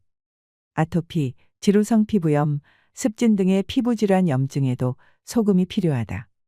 무염식으로 살을 빼는 과정에서 피부 노화가 급격히 진행되기도 한다. 단기간에 살을 빼려고 무염식 다이어트를 하면 체중은 금방 줄어든다. 그러나 단기간에 빠진 것은 수분이지 살이 아니다. 어지럼증이나 이명, 소화장애가 올 수 있고 생리불순이 생기는 후유증도 있다. 그리고 염분과 수분이 부족하면 전반적으로 탈모가 진행되는데 특히 정수리와 뒷머리 부분에 탈모가 심해진다. 소금은 천연소화제. 소금이 부족하면 소화액이 만들어지지 않고 삼투압 작용이 원활하지 않아서 세포의 영양이 제대로 전달되지 않는다. 소화가 시작되는 입에서부터 침분비가 충분치 않다 보니 입맛이 없고 소화시키기도 어렵다. 음식에 간이 맞지 않으면 맛이 없고 먹고 나서도 소화가 잘 되지 않는다. 소화 기능이 떨어져 있고 몸이 안 좋을 때는 입맛에 따라 짭조름하게 먹는 게 좋다. 소금기는 독소를 중화시키고 썩는 것을 막고 발효시켜 효소 활동을 활발하게 해주기 때문이다. 옛 문헌들의 기록에서 알 수 있듯 소금은 오래된 채기를 없애는 데 도움이 된다. 필요한 경우 식사 외에 소금을 따로 챙겨 먹으면서 소화제 먹을 일이 없어졌다는 사람이 많다. 환자와 염분 섭취. 식이요법을 하는 환자들은 제한이 많은데 특히 염분 제한을 하는 경우가 많다. 환자의 입장에서 보면 먹어야 체력이 생기고 체력이 있어야 투병도 할 수 있기 때문에 식사 문제는 정말 중요하다. 특히 암 환자는 암 때문에 죽는 것이 아니라 못 먹어 죽는다는 말이 나올 만큼 먹지 못해 고통스러워하는 경우가 많다. 염분이 있어야 침도 생기고 위액, 췌장액, 슬개즙 등의 소화액도 만들 수 있다. 특히 수술 전후로 체력이 떨어지지 않도록 신경 써야 한다. 이때 빠르게 회복하고 노폐물을 잘 빼내려면 염분과 수분 섭취가 중요하다. 뇌를 바꾸는 소금의 힘, 머리를 맑게 만드는 짠맛. 몸이 굳으면 정신도 굳는다. 소금이 부족하면 근육 수축 조절이 안 돼서 딱딱해지고 쉽게 지치고 수동적이 되고 무기력해지고 의욕이 사라진다. 에너지나 기운은 피에 실려 움직인다. 소금은 피를 맑게 해서 정신을 명료하게 한다. 깨끗한 피가 몸 구석구석 전달되면 쉽게 지치지 않아서 어떤 일을 꾸준히 할 수 있는 지구력이 생긴다. 신장은 심장을 다스려 심장이 편안하게 뜀박질하도록 돕는다. 이를 돕는 역할을 하는 물과 소금은 사람을 지혜롭게 하고 차분하게 하며 두려움을 없애준다.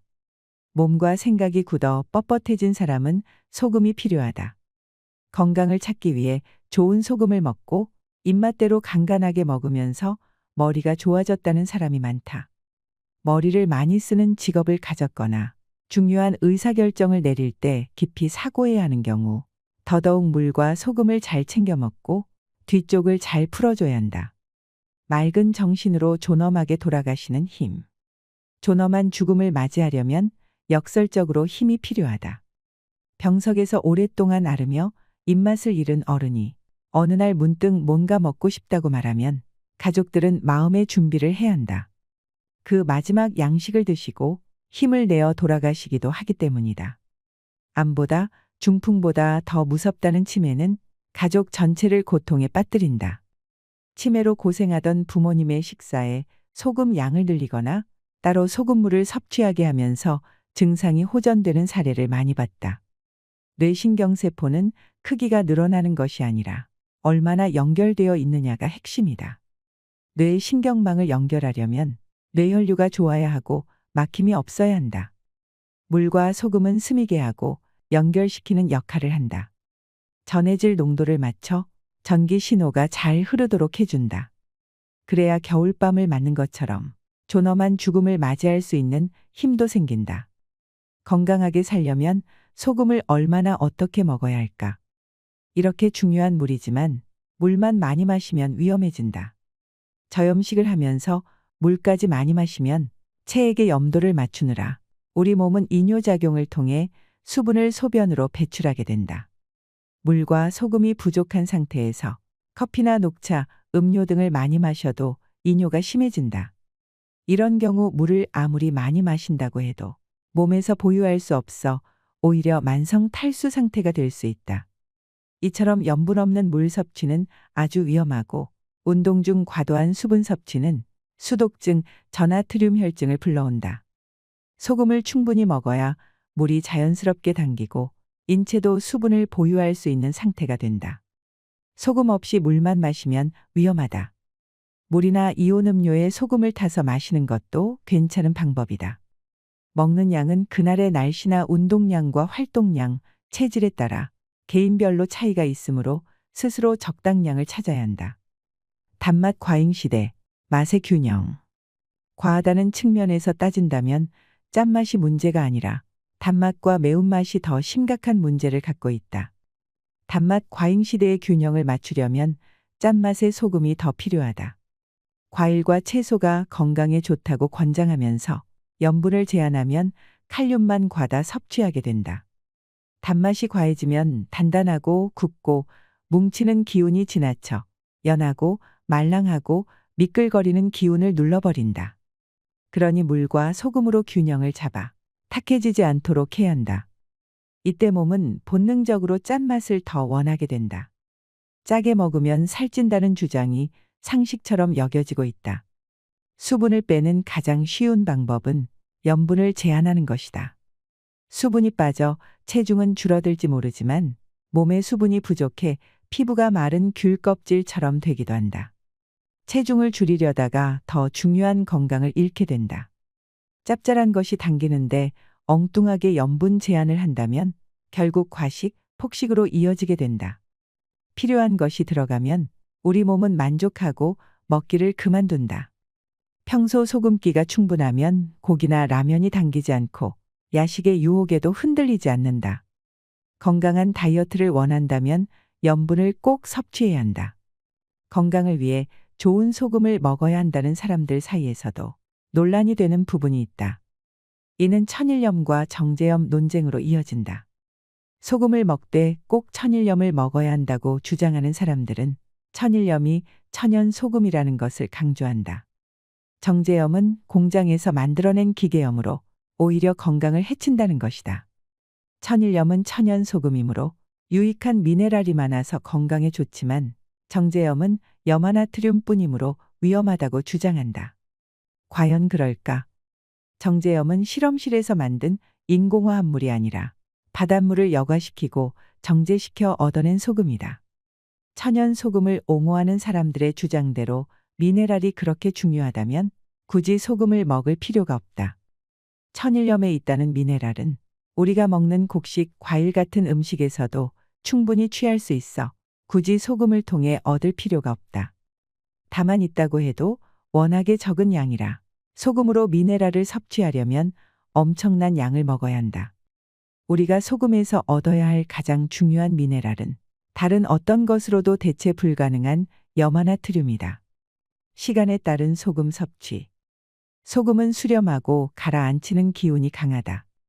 짜내고 걸러내는 일은 하루를 보내고 난 늦은 오후, 저녁이나 밤 시간에 적당하다. 현재 염증이 있다면 아침, 새벽 가릴 것 없이 소금이 필요하다. 부득이하게 밤에 일해야 하는 사람은 소금 보충을 특히 잘해야 한다. 몸의 지혜는 우리가 상상하는 것 이상이다. 소금의 진실에 접근하다 보면 만물의 상호 연관성을 이해하게 된다. 20년이 넘는 시간 동안 건강을 잃고 찾아왔던 많은 사람들이 건강을 찾을 수 있었던 것은 결국 소금 때문만이 아니다. 단단하던 고정관념을 깨고 온갖 두려움, 불안과 염려로부터 자유로워졌기 때문이다. 건강하게 살려면 새로운 지식을 쌓아야 하는 것이 아니다. 몸의 지혜에 귀 기울이고 치유 본능이 제대로 작동할 수 있도록 조건을 만들어주면 된다. 무엇을 먹을 것인지 못지않게 어떻게 해독하고 배출할 것인지가 더 중요한 시대. 이 새로운 문명의 파도를 맑은 정신과 몸으로 헤쳐나가려면 인류는 다시 소금을 소환할 수밖에 없다. 소금의 짠맛이 건강에 해롭다는 논리가 제약회사의 농간에 의한 허구라는 것이 드러난 마당에도 아직까지도 많은 사람들이 그 고정관념에서 벗어나지 못하고 있습니다. 하지만 소금을 피해야 한다는 기존의 건강 지침이 모두 잘못된 것이라는 것을 이제 우리는 알게 되었습니다. 더 이상 식탁 위에 놓인 소금을 두려워하지 마세요. 그동안 우리가 몰랐던 소금에 대한 이야기. 우리의 건강을 지키는 빛과 소금이 되리라 의심치 않습니다. 여러분 항상 건강하셨으면 좋겠습니다. 이상으로 시니어에 대한 모든 것 시니어 연구소였습니다.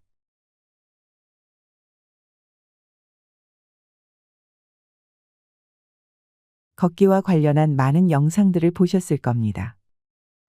하지만 이만큼 핵심만 다뤄주는 영상은 보기 힘드셨을 거라고 자부합니다. 의사들이 절대 알려주지 않는 하루 1시간 걷기의 비밀. 다른 영상들처럼 책의 일부 내용을 그대로 낭독하는 것이 아니라 200페이지의 분량을 직접 읽고 필요한 정보만 쏙쏙 뽑아서 정리했습니다. 영상 후반부에 바르게 걷는 법도 상세히 나와 있으니 영상 끝까지 보시고 도움받아 가시길 바랍니다. 오늘 소개해드릴 책은 병의 90%는 걷기만 해도 낫는다입니다. 일본 아마존 건강 분야 1위 베스트셀러로 출간 직후 10만 부가 판매된 책입니다. 저자는 30년 동안 수많은 환자를 돌본 일본을 대표하는 가정의학 전문의인 나가오 가즈히로 박사입니다. 그는 걷기라는 단순한 운동법이야말로 모든 병을 이겨내는 핵심 비법이라고 말합니다. 바로 시작하겠습니다. 의료 상식에 속지 마라. 병원은 왜 걷기를 권하지 않을까? 제약회사의 눈가림에 속아 넘어가지 마라. 새로운 병이 증가하는 이유는 정부와 제약회사가 의료와 패러다임을 만들어 질병과 환자를 양산하기 때문이다. 증상의 병의 이름을 만들고 치료 대상에 포함시켜 새로운 의료 시장을 개척하는 것이다. 이에 따라 새로운 질병에 따른 약 처방은 늘어나지만 걷기와 금연 같은 기본적인 생활 습관 개선에 대한 교육은 금전적인 이권이 생기지 않기 때문에 강조되지 않는다. 걷기로 자가 면역력을 높이면 이러한 의료와 패러다임의 눈속임에서 벗어날 수 있다. 아프지 않고 100세까지 사는 방법. 자연적인 면역력을 높이면 노화가 억제된다. 노화로 발생하는 여러 가지 자연스러운 현상이 병으로 포장되어 약 처방이 남발하고 있다. 일시적으로 증상은 개선될지 모르지만 근본적인 치료 방법은 자연적인 노화를 더욱 부채질하는 생활 습관을 바로잡는 것이다. 노화를 막는 유일한 방법은 약도 의사도 아닌 자연적인 면역력을 높이는 노력뿐이다. 돈은 한 푼도 필요 없다. 공짜로 큰 운동 효과를 볼 수 있는 것은 걷기밖에 없다. 건강관리를 하는데 비쌀수록 효과가 좋다는 말은 사실이 아니다. 건강을 위해서 굳이 비싼 피트니스 센터에 등록할 필요는 없다. 건강과 행복은 돈이 아니라 본인하기 나름이다. 공짜로 큰 운동 효과를 볼 수 있는 것은 걷기밖에 없다. 뼈가 부러져도 절대 수술하지 마라. 뼈가 부러졌더라도 2차 골절을 막으려면 반드시 걸어라. 골절은 곧 입원이라고 단정할 수는 없다. 골절 부위에 따라 차이는 있지만 대부분의 경우 나이가 몇이든 살아있는 한 부러지거나 금이 간 뼈는 자연적으로 치유되기 마련이다. 뼈가 부러졌다고 안정만 취하다 보면 결국 걷지 못하게 된다. 오히려 입원으로 누워 지내면 골밀도가 떨어져 2차 골절의 위험이 생긴다. 재택의료의 상식은 통증이 가시는 대로 걷기다. 암 환자일수록 더 열심히 걸어야 한다. 걸어야 암을 이길 수 있기 때문이다. 누구나 걷기가 몸에 좋다는 사실을 알면서도 잘 걷지 않는다. 하지만 정작 걷기가 얼마나 중요한지 대부분의 사람들은 잘 모른다. 걸으면 병이 낫는다고 믿지도 않는다. 하지만 걸으면 걸을수록 많은 질병은 완치될 수 있다. 걷기 때문에 난처해지는 사람은 의사밖에 없다. 걷기는 결코 괴롭지 않다. 걸으면 행복 호르몬인 세로토닌이 왕성히 분비되기 때문이다. 걷지 않는 현대인은 늘 아프다. 걷기로 건강과 행복을 되찾아라. 당뇨병 환자와 고혈압 환자, 고지혈증 환자와 치매 환자, 암 환자. 앞으로 더 늘어날 이런저런 질병들의 대부분은 단순히 걷지 않는 생활 방식이 원인일 수 있다. 오키나와의 위기를 아는가? 일본의 47개 행정지역 중 오키나와는 최장수 지역이었지만 이제 30위로 추락하였고 65세 이하 사망률은 1위를 차지했다. 그 이유는 먼저 식생활이 변화했기 때문이다. 식이섬유가 풍부한 고구마가 주식이었다가 미군의 주둔과 함께 급속히 서구화가 되어서 패스트푸드 천국이 되었다. 둘째로 더운 날씨로 인해 짧은 거리도 택시로 이동하는 문화가 형성된 것이 문제라고 추정된다. 결국 모든 문제는 식사와 운동이다. 저자가 치료한 환자들 중에서 류마티스 관절염, 기관지 천식, 편두통 등 거의 모든 질환에서 식생활을 개선함으로써 약 없이 간단히 치료되는 환자가 적지 않다. 식사와 운동 중 어느 쪽이 먼저일까? 몸을 움직이지 않으면 배고파질 일이 없다. 또 아무리 균형 잡힌 식사를 해도 운동이 부족하면 영양 과다에 빠지기 쉽다. 그러니 우선 걸어야 한다. 400년 전 사람들은 매일 3만 보를 걸었다. 현대인의 평균인 5천 보에 비해 6배의 수치이다. 직급이 오를수록 걷지 않는다. 과장, 차장은 하루 7천 보, 부장은 하루 5천 보, 임원은 3천 보만 걷는다는 통계도 있다. 지난 반세기는 걷기를 잃은 시대이다. 식습관과 걷기만으로도 완치된다. 생활습관병 치료에는 식사보다 걷기가 중요하다. 대표적인 생활습관병인 당뇨병, 고혈압, 고지혈증 환자들에게 먼저 식이요법을 권하게 된다. 하지만 생활을 이루는 요소는 음식만이 아니라 식사 이상으로 중요한 것이 바로 걷기다. 항치매제부터 끊어라.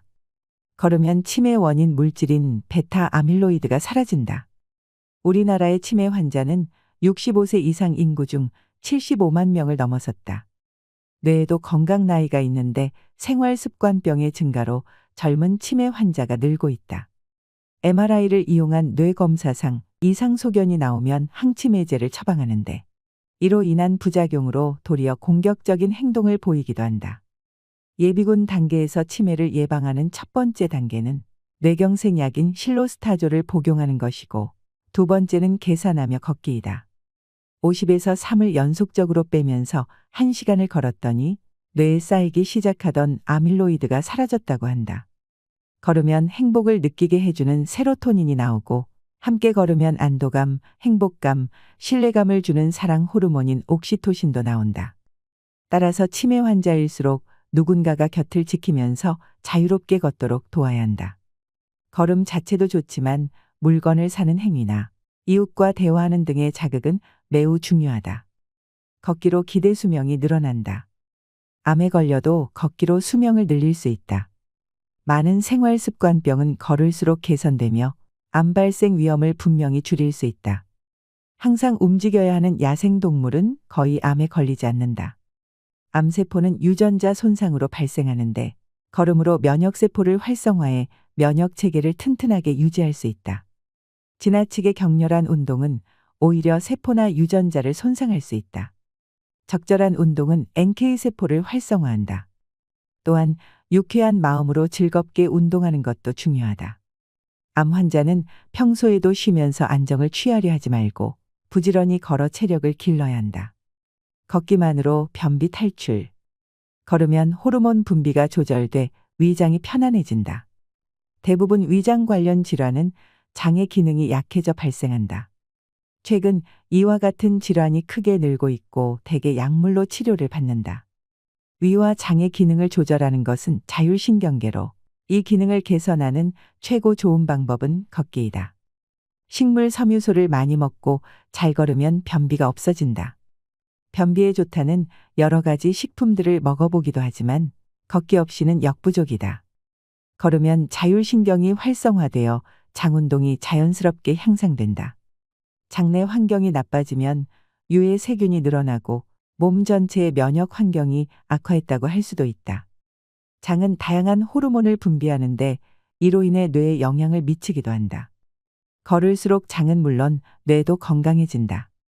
내성 없는 완벽한 항우울제는 걷기이다. 걷기는 항우울제도 끊게 만든다. 걸으면 항우울제를 사용했을 때처럼 세로토닌과 노르아드레날린이 분비된다. 세로토닌을 늘리려면 약물보다 걷기를 활용하자. 항우울제는 걸을 수 있을 때까지의 연결고리일 뿐이다. 하루에 5분, 10분이라도 걸을 만한 기운이 생기면 서서히 복용량을 줄이다가 마지막에는 약을 완전히 끊고 걷기만으로 전환하자. 이 방법이라면 초기 우울증은 3개월 만에 극복할 수 있다. 걷기는 항우울제도 끊게 만든다. 산책으로 잠의 질을 높이면 아침이 상쾌해진다. 수면 부족은 당뇨병, 비만, 심장병, 심지어 암의 발병 위험을 높인다고 알려져 있다. 수면 부족을 약으로 해결하기보다는 걷기를 통해 극복해보자. 대부분의 수면제는 의존성이 있고 낙상사고와 치매를 유발할 우려가 있다. 아침에 햇볕을 듬뿍 쬐며 걸으면 체내 시계가 안정되고 수면제를 찾지 않게 된다. 통증을 없애는 가장 쉬운 방법. 걷기는 긴장한 뇌를 진정시켜 통증을 줄여준다. 단 것을 가까이 하고 걷기를 멀리하면 섬유근통 증후군과 편두통, 류머티즘 관절염과 아토피성 피부염, 기관지 천식이나 공황장애 같은 뇌 과민증이 발생한다. 걷기를 통해 뇌가 스트레스에 무뎌지면 통증을 느끼는 역치가 높아져 진통제를 덜 찾게 된다. 짧은 시간이라도 좋으니 자신이 걸을 수 있는 만큼 힘을 내 걸어야 한다. 걸으면 관절이 유연해지고 근력이 좋아지며 면역력도 강화돼 약도 의사도 찾지 않게 된다. 감기도 피해가는 몸 만들기. 걷기만으로 약 없이 감기를 치유할 수 있다.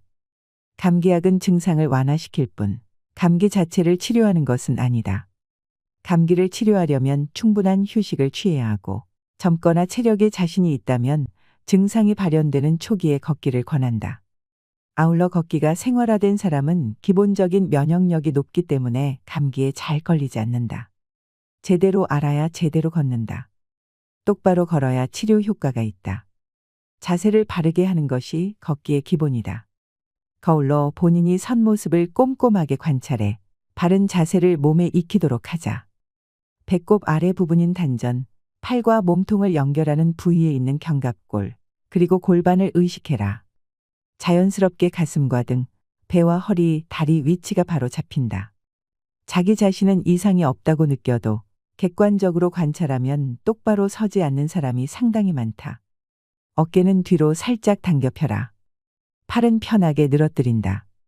다리는 어깨 너비로 벌린다. 턱은 가볍게 당긴다. 가슴은 앞으로 조금 내민다. 등은 꼿꼿이 편다. 골반은 살짝 앞으로 기울인다. 걸을 때는 골반을 조금 앞으로 기울여라. 골반이 유연하지 않으면 그 아래에 이어진 다리만으로 걷기 때문에 고관절과 무릎 관절에 불필요한 부담을 주게 된다. 골반이 뒤로 누우면 배와 엉덩이에 힘이 들어가지 않고 골반이 부드럽게 움직이지 않는다. 골반은 누구나 뒤틀리기 마련이다. 그래도 걸을 수 있다. 습관적으로 골반을 앞으로 기울이는 자세로 걷다 보면 틀어진 골반이 제자리를 찾을 수 있고 고관절과 무릎의 무리가 덜 가게 된다. 팔꿈치를 뒤로 최대한 당겨라. 다리로만 걷지 마라. 체중을 분산시켜 걸어라. 걸을 때 움직일 곳은 견갑골이다. 팔꿈치를 뒤로 당기면 견갑골이 움직인다. 팔이 뒤로 나갈 때는 최대한 많이 당긴다. 팔이 앞으로 나갈 때 팔 안쪽을 살짝 굽힌다. 이때 팔꿈치는 배보다 앞으로 나가면 안 된다. 다리는 일직선으로 교차시킨다. 상반신은 복근에 힘을 주고 곧게 편다. 엉덩이에 살짝 힘을 주면 디딜 때 충격을 완화한다. 허리, 골반, 허벅지를 잇는 장요근을 의식해 골반을 움직이고 허벅지를 내민다. 하체에만 집중해 걸으면 힘이 몰려 훨씬 빨리 지친다. 다리가 아니라 온몸으로 걷자. 주의할 곳은 팔꿈치이다. 팔꿈치를 뒤로 당기면 견갑골이 움직이므로 상반신 근육을 골고루 쓸 수 있다. 척추를 위로 쭉 늘려라. 척추를 쭉 뻗으면 스트레칭 효과까지 얻는다. 긴장을 풀고 어깨를 쭉 펴면서 걸어보자. 걸음걸이가 바르면 스트레칭 효과도 있다. 아랫배에 힘을 주고 머리 위에서 잡아당긴다는 느낌으로 등을 편 다음 가슴을 열고 모델처럼 걸어보자. 생각하며 걸으면 효과도 2배이다. 머리와 몸을 함께 쓰면 창의력이 샘솟는다. 일본 국립장수의료연구센터에서는 경도 인지장애 환자가 머리를 쓰면서 운동하면 치매로 진행되지 않도록 예방할 수 있다는 사실을 밝혔다. 아울러 운동법을 제시했는데 50부터 30 빼면서 걷기와 끝말잇기 하며 걷기도 있다. 머리를 쓰면서 걸으면 치매 예방에 큰 도움이 된다. 묵묵히 걷기만 하기에는 어딘가 아쉽다. 동서고금의 위대한 발견은 걸으면서 이루어졌다. 발걸음을 옮기며 복잡한 고민을 훌훌 털어버리면 멋진 시가 퐁퐁 솟아나온다. 걷기 좋은 신발을 고르는 3가지 방법. 발과 마음에 꼭 맞는 신발을 골라 신어라. 걷기용 운동화를 고를 때는 걷기에 특화되고 본인 발에 잘 맞으면서 무엇보다 걷고 싶다는 기분이 드는 것으로 고르자. 저녁에는 발이 붓기 쉬우므로 아침보다는 저녁에 신어보고 신발을 구입하는 것이다. 발과 마음에 꼭 맞는 신발을 골라 신어라. 양손을 비워야 자세가 좋아진다. 2손이 가벼워지면 걷기가 2배는 즐거워진다. 빈손으로 걷는 방법을 고민해보자. 첫 번째로 백팩, 2번째로 물품 보관함이 있다. 피부 건강을 위해 자외선 차단도 소홀히 할 수 없다. 자외선 차단을 위해서는 양산보다 모자나 화장품을 활용하자. 거리와 지하철을 나만의 피트니스 센터로 활용하자. 부담스러운 걷기는 피하고 일상생활에서 걸어라. 생활 속에서 걷는 시간을 늘려보자. 간단한 방법으로도 걱정하는 것보다 많은 시간을 잃지 않고 30분 정도는 걷는 시간을 확보할 수 있다. 거리와 지하철역에서 신나게 걸어보자. 생각에 따라 일상적인 공간이 근사한 피트니스 센터로 변신한다. 언제 어디에서든 걸을 수 있는 걷기의 달인이 되자. 허리와 무릎이 아픈 사람에게 추천하는 걷기법. 몸이 불편하다면 보조기구를 활용해라. 누구든 언젠가는 몸 어딘가에 이상이 올 것이다. 그럴 때는 가능한 만큼만 걸으면 된다. 무릎 보조기, 허리 보호대, 깔창, 손잡이 등 본인에게 맞는 버팀목을 적절히 활용하자. 걷지 못하더라도 이동하기를 포기하지 말자. 혼자 걷기 힘들면 노르딕 워킹으로 시작하라. 운동량이 부족하거나 보행이 불안정하면 노르딕 워킹을 시도해라. 장애나 치매가 있거나 다리와 허리가 약하더라도 걷기를 포기하지 말자. 지팡이 2개를 이용해 걷는 노르딕 워킹, 폴 워킹은 넘어질 위험이 적기 때문에 지팡이가 1개일 때보다 안심하고 걸을 수 있다. 걷기만으로 부족하다면 춤을 춰라. 운동할 때는 몸의 중력이라는 부하를 주는 것이 중요하다. 걸으면 다리의 뼈와 근육의 중력이 작용하는 반면 자전거를 타면 거의 작용하지 않는다. 걷기는 전신 운동이지만 자전거는 하반신 운동이 중심이다. 뿐만 아니라 달리기도 걷기와는 전혀 다르다. 걷기 운동은 걷는 동안 한쪽 다리가 반드시 땅에 닿아 있지만 달리기를 할 때에는 양쪽 다리가 땅에서 떨어져 공중에 떠 있는 순간이 있다. 그 때문에 달리기를 할 때는 착지 시에 한쪽 다리에 체중보다 약 3배나 큰 무게가 실린다. 그것이 조깅을 오래 하면 무릎이 상하기 쉬운 이유다. 만약 걷기만으로 부족하다면 달리기보다는 춤추기를 추천한다. 춤은 리듬감 있게 걷고 상반신도 충분히 사용한다. 걷기의 연장으로 간단한 춤을 따라해보자. 걸으면 인생이 달라진다. 걷는 사람은 얼굴부터 다르다. 평소에 잘 걷는 사람에게는 만족감이 넘치는 독특한 표정이 있다. 세로토닌 얼굴이라고 할까? 균형 잡힌 뇌의 호르몬이 얼굴에도 반영된다. 현재에 만족하는 듯한 느긋하고 자연스러운 분위기가 전해진다. 세로토닌 얼굴은 기분 좋은 얼굴이라고 해도 되겠다.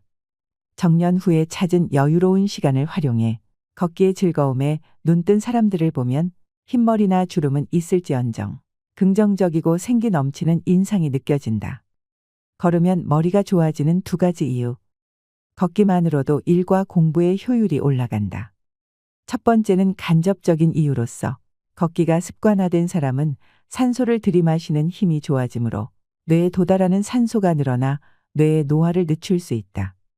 뿐만 아니라 신선한 산소를 머금은 혈액은 심장에서 출발해 동맥을 타고 온몸을 여행한 다음 정맥을 타고 노폐물 등을 회수하며 심장으로 돌아온다. 그런데 심장에서 가장 멀리 떨어진 다리에서 심장으로 돌아오려면 중력을 거슬러야 한다. 이때 혈액이 다시 돌아가도록 돕는 것이 근육이다. 특히 제2의 심장이라 불리는 종아리 근육은 수축과 팽창을 통해 펌프 역할을 하며 혈액순환을 돕는다.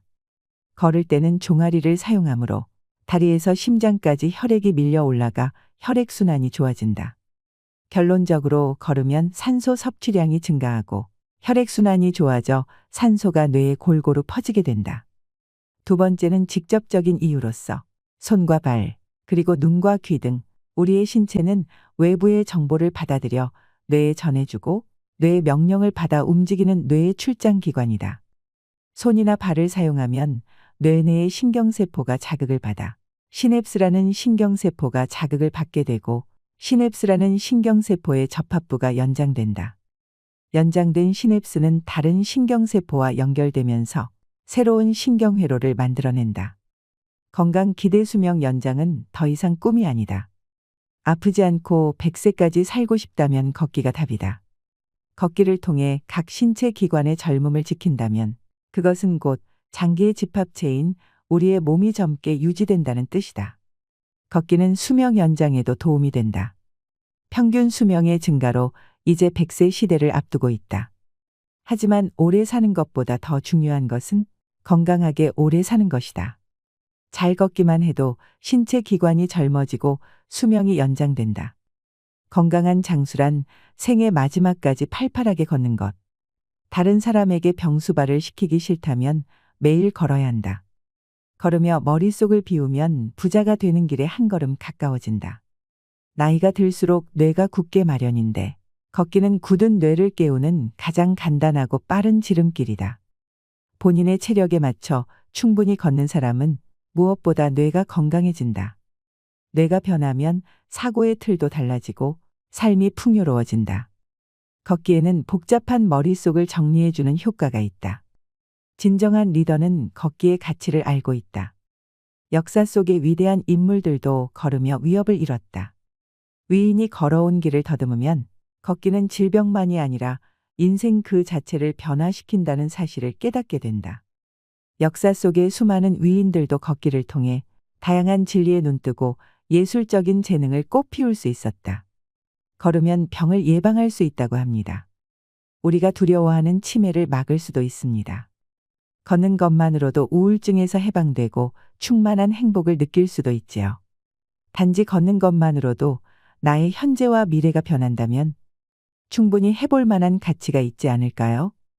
영상을 반복해서 들으시면서 꼭 내 것으로 만드시길 바랍니다.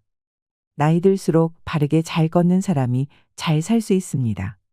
걷는 일을 포기하지 마세요. 이상으로 시니어를 위한 모든 것, 시니어 연구소였습니다.